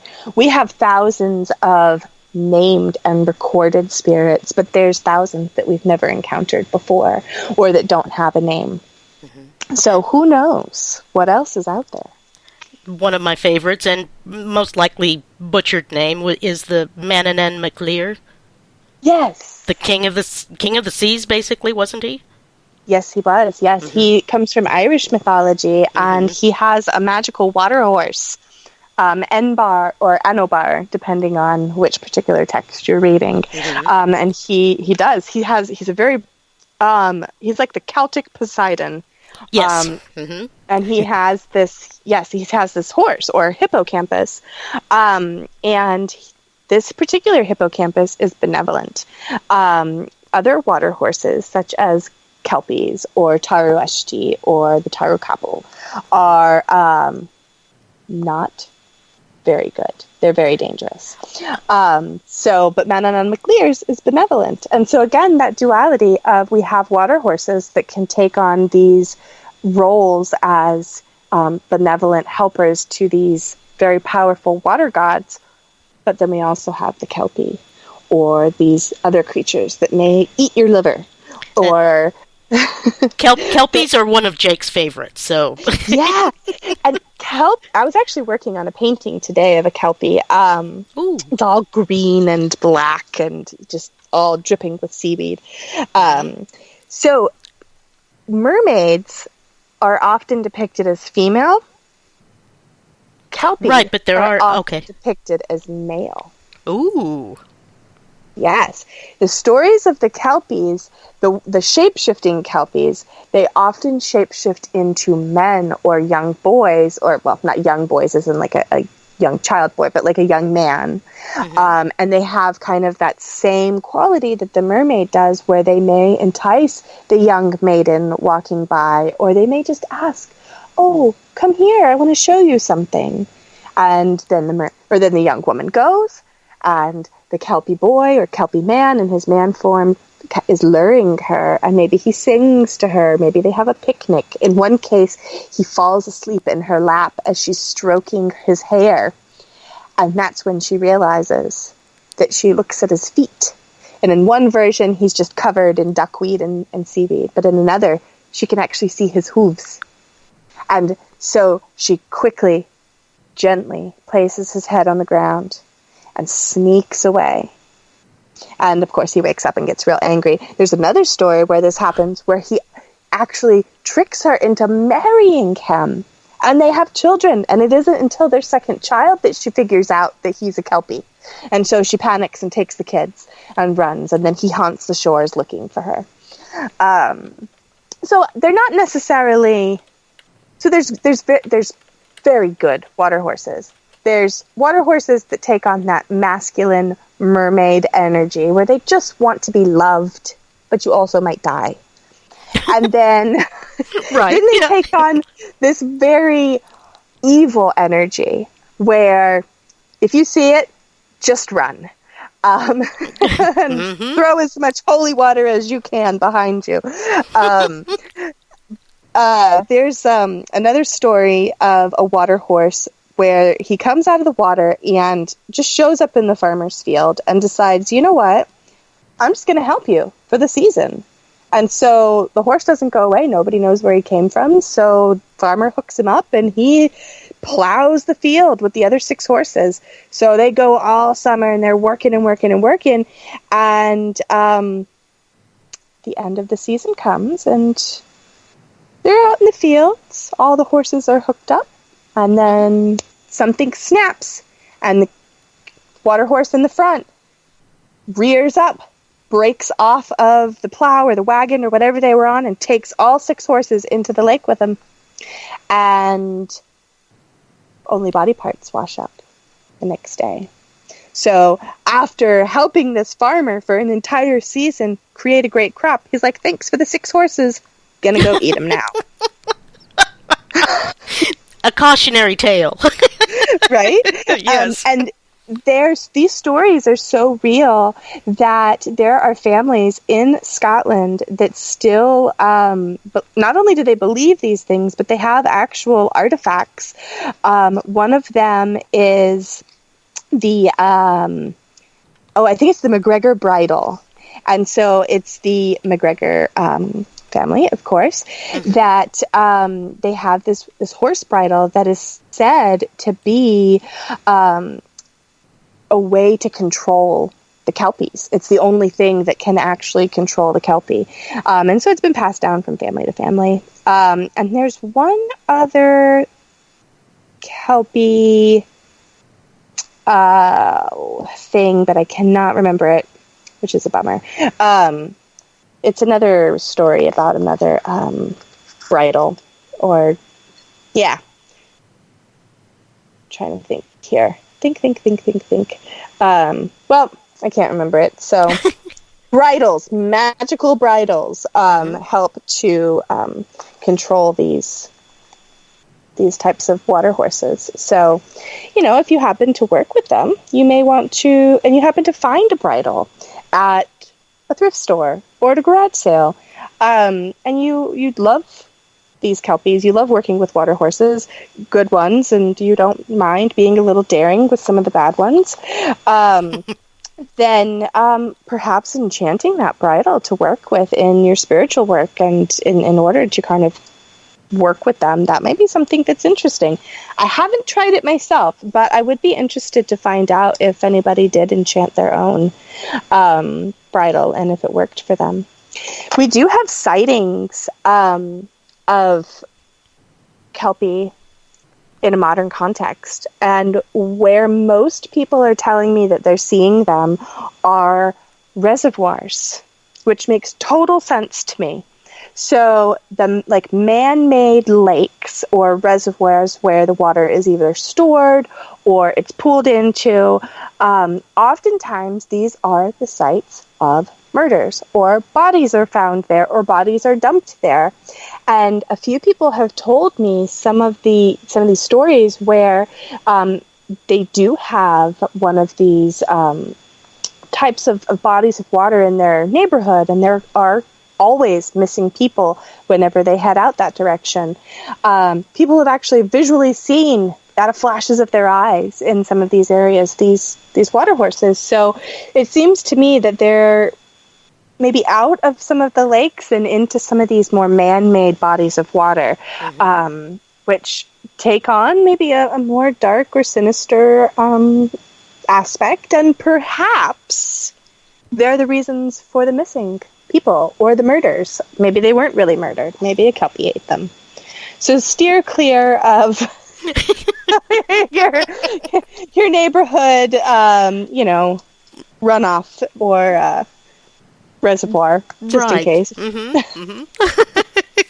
I was trying to remember the name of the ones where the old quarry lakes. Maybe it's just quarries.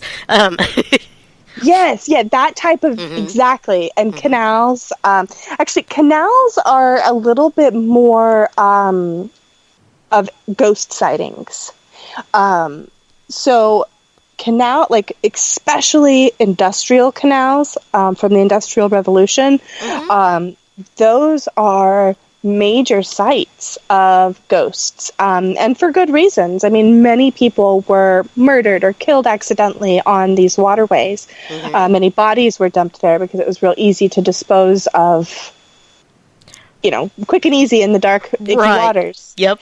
And so we get these, and then of course we see these ghosts at bridges over these canals. And so bridges become these liminal spaces when you've got things crossing like that. You've got the bridge going over the water itself is a liminal space, and so they become these energetic portals, and they can hold this energy or bring this energy up, or perhaps this is where some of these unsettled spirits are temporarily resting until they're able to move on. But that's why we get these ghost stories with these canals, is because there are really ancestral spirits that are unable to move on, that end up in these areas.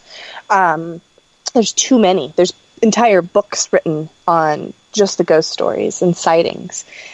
Even within modern context, just within the past 100 years. So you can imagine what hundreds and hundreds of years would do. And same thing with some of these old Roman aqueducts. Aqueducts. I almost said aquifer, but aqueducts. They also have that similar man-made canal type of energy, and lots of bridges and ups and downs and crossings, in order to, again, kind of bring forth that ancestral ghosty-like energy. I just said ghosty.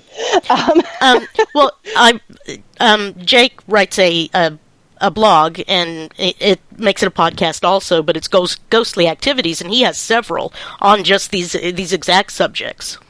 Yeah. I'm all about verges, keyed verges, dead spots, all those little weakenings into the netherworld. Yeah. You have lots of fancy names for them. I just call them liminal spaces. Liminal is pretty fancy to me, I gotta tell you. I'd have to spell check all of his work. Yeah, I'm the king of typos. You don't want me to write the spell down, I'm just saying. Hey, it might actually work, because it'll be probably phonetically, pronounced, correct. And everybody will get it right. So, yes. But we are dropping, or he is dropping links in the chat on our website, and we'll keep that up for a few days at least. So go check those out if you get a chance. Especially the video for the 10 killer Celtic critters. Oh, hey, that sounds awesome. Ooh. Yeah, I'll go check that out tomorrow when I'm supposed to be working. The perks of working from home. Well, I only got another week until of having to go to the office just for one thing. That's it. Got to go one more time. That's it. Oh, I bet you that you're excited for that. Well, the thing is I go to the office once every 3 months. My God. So just the last time I have to go ever. Wow. Once to clean out my desk. Uh-oh. Are you? Yep. I knew you were thinking of moving. No, they're closing down the building. Oh, okay. Yeah, we found out today, of the 800 of us that work in that building, only 300 of us still have jobs.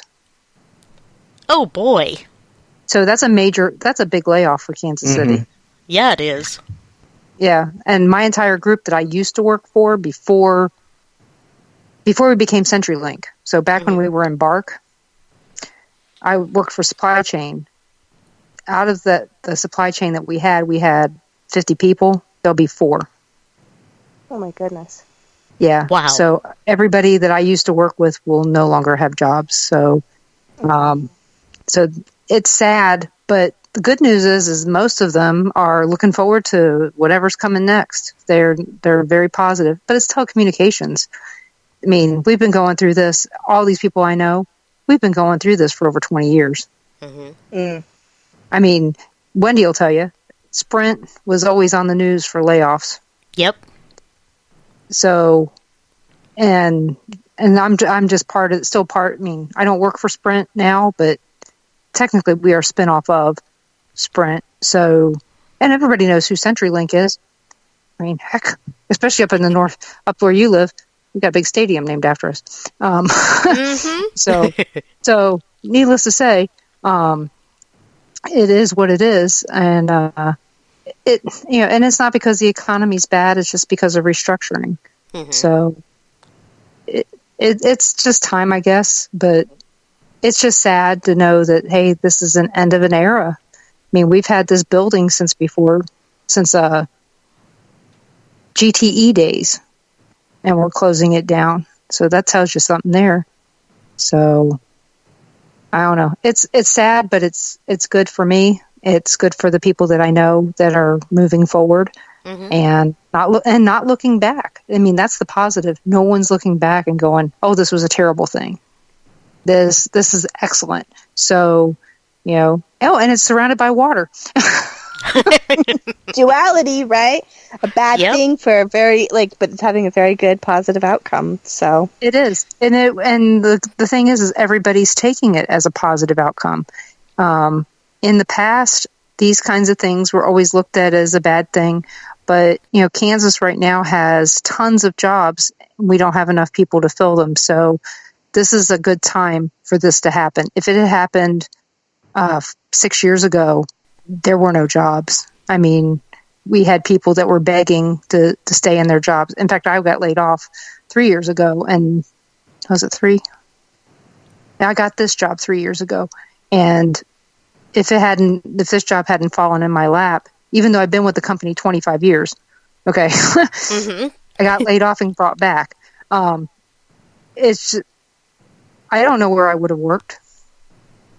So I don't know. It is what it is. I'm happy it's working out. So yay. Yay. Yay. And you know what? I'm looking forward to some water in my life. I just came from the Arizona area, Vegas and all that. I'm looking forward to Florida. Next trip is Florida. Oh, that'll be wonderful. Where in Florida are you going? We're going down to Pensacola to look at houses. Oh, very nice. Very nice. I think that there's some nice springs in Pensacola. I haven't really gone to the Panhandle, so I'm not sure. But once you're there, if you ever happen to take a trip down to, I think it's the Orlando area, or at least in that general vicinity. That's a whole other day. That's a whole other day drive. But there's a lot down. Yeah, beautiful springs. Oh, I grew up in Daytona, so I have very, very fond memories of the sacred, well, they're sacred to me, but they're recreational to everyone else, the springs that are in Florida. But I'm sure that there's some up in the Panhandle over by Pensacola. There's got to be. Oh yeah, there's got to be. And I have family that lives in Daytona and Flagler Beach as well, so... okay, yeah. I have family in Palm Coast still, so... Yeah, that my cousin talks about that all the time since she works for somebody over there in Palm Coast. She's a pharmacist over there. So Wendy will tell you, Denise has family everywhere. Yes, she does. So St. Augustine's another wonderful place if you get to visit. I love that. That's on my list of places I want to go. St. Augustine, Savannah, all these places. I mean, I'm a water sign as well. Oh, okay, yeah. So I live for water. You haven't been to Savannah, Denise? No. Oh, I love Savannah. I visited there. It's been 25, 30 years ago now, but golly, I loved it. It was fantastic. It was hot and sticky, but, How is that different than here? Exactly. Well, it was even worse. But I couldn't tell you how exactly. It doesn't. I mean, I'm from Baltimore, so hot and sticky is... It's summer in Baltimore, so it's not a big deal. But, I've driven through parts of Georgia a few times, and that's it. I've never been anywhere where I can say, oh, I've been to there in Georgia, So Alabama, I can tell you all kinds of places in Alabama. I can't tell you any place in Georgia except this little place when we went through coming from Alabama going to Gatlinburg. And everybody remembers the video in Gatlinburg of me on the ride drunk. But No, I didn't remember that, but I will be sure to later on. Well, in Gatlinburg, moonshine's made with water. We took the thing going up the mountain there. They have a little ski. It's not a ski thing, but you ride up on it. Oh, the lift chair thing. Yeah, chairlift. Mm-hmm. Yeah, we rode up on the lift seat, and we had done tastings pretty much all day, so I wasn't sober. So it was okay. Oh dear. And let's go with Denise is Afraid of Heights. So it was even more interesting than that. And surprisingly, I didn't drop my phone, and I didn't get arrested. But it was interesting. I probably had we had probably like 150 people on that Facebook Live, and my husband's going, "How many people are on there?" I said, "You don't want to know." So, cool. But again, it was all water related. We drank all that water, fire water, beforehand. But I'll tell you, I have enjoyed this, all these stories and information that you have shared with us tonight, because it's all stuff that I don't think about.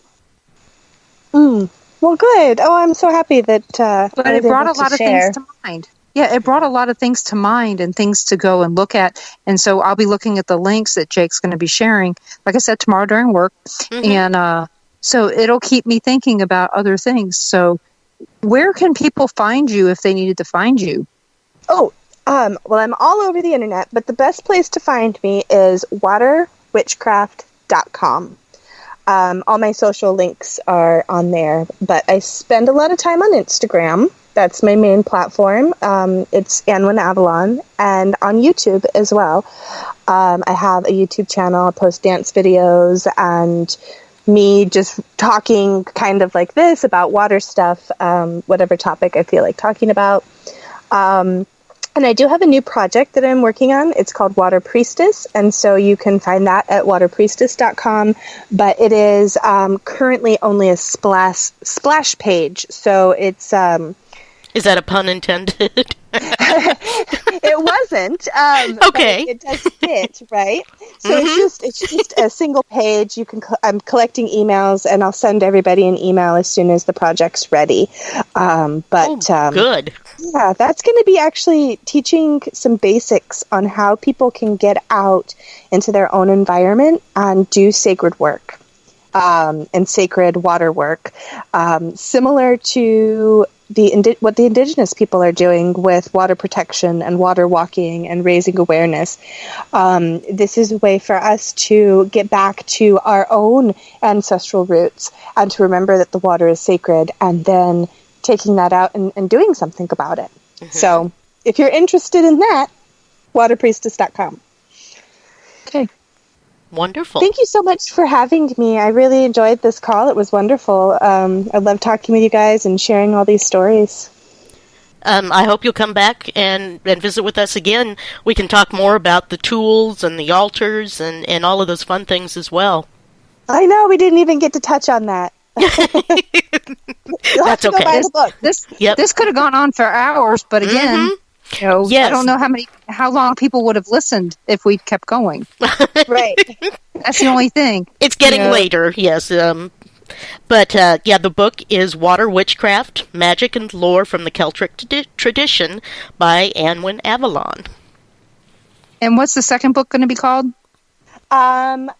Working title. I don't have it released yet. So, but when's it due out?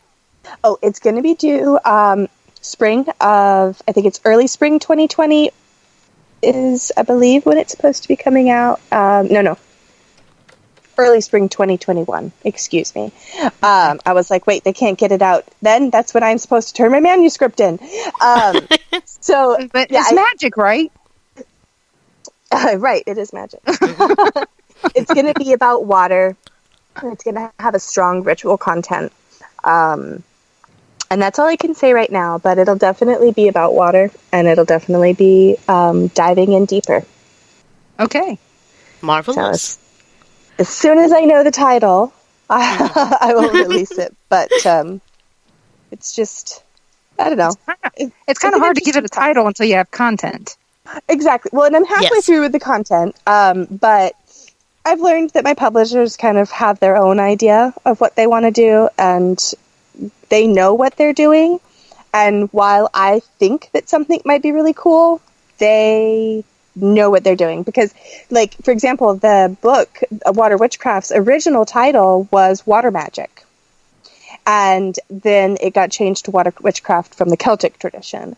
So, I don't know what it'll end up turning into. But they're really good at their job, that they've been around for years and years and years. So I trust that they'll do a great job with it. Mm-hmm. Their marketing specialists know their business. Yes, exactly. Mm-hmm. They know how to market. And I'm sitting over here going, but this is what I want. And they're like, yeah, whatever. This is what will sell. Yeah, you can just see their hand going, waving at you, going, "Yeah, we hear you, we hear you." Mm-hmm. And while they're looking the other way, going, "Yeah, we want this." Mm-hmm. Just ignore that voice in the corner. That's just a ghost.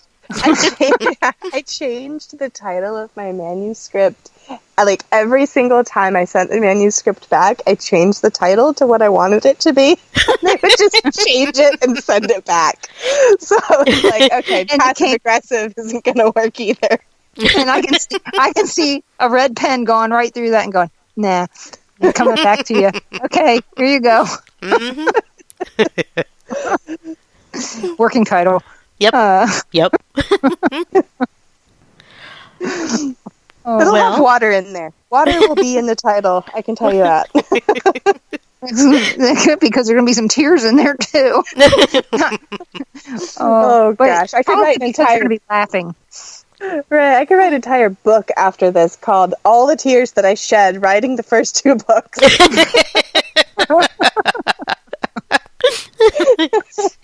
A memoir. Alrighty. Well, I guess we'll go ahead and get closing down a little bit.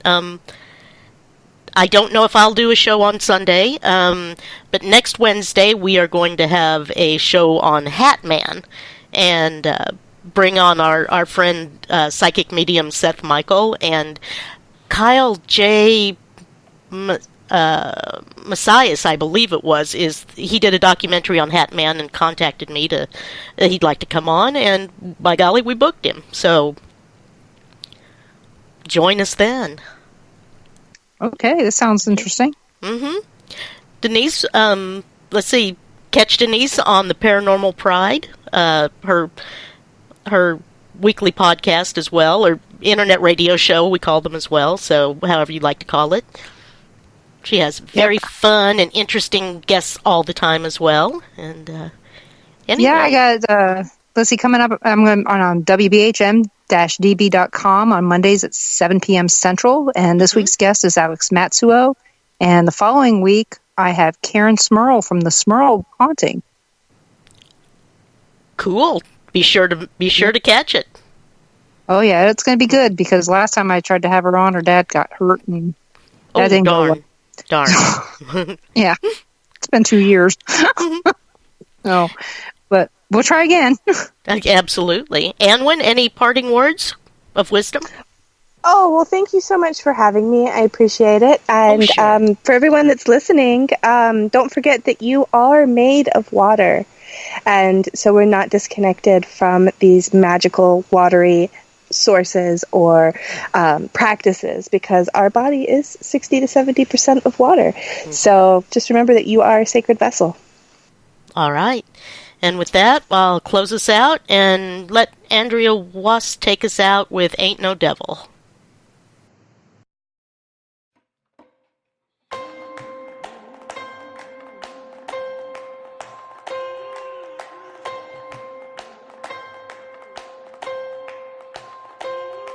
Something's coming, something's on its way. Oh, the winds are blowing, something's gonna break. Put your hand in mine.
No, there ain't no devil gonna be where we go.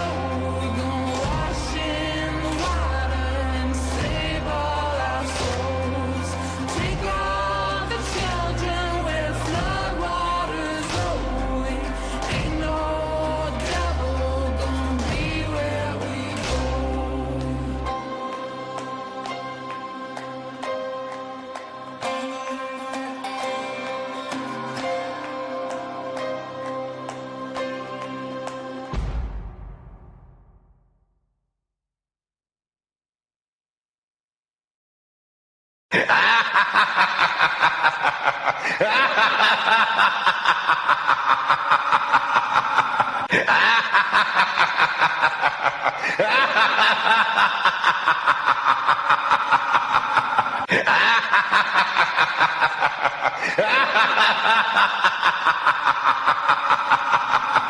Ha ha ha ha!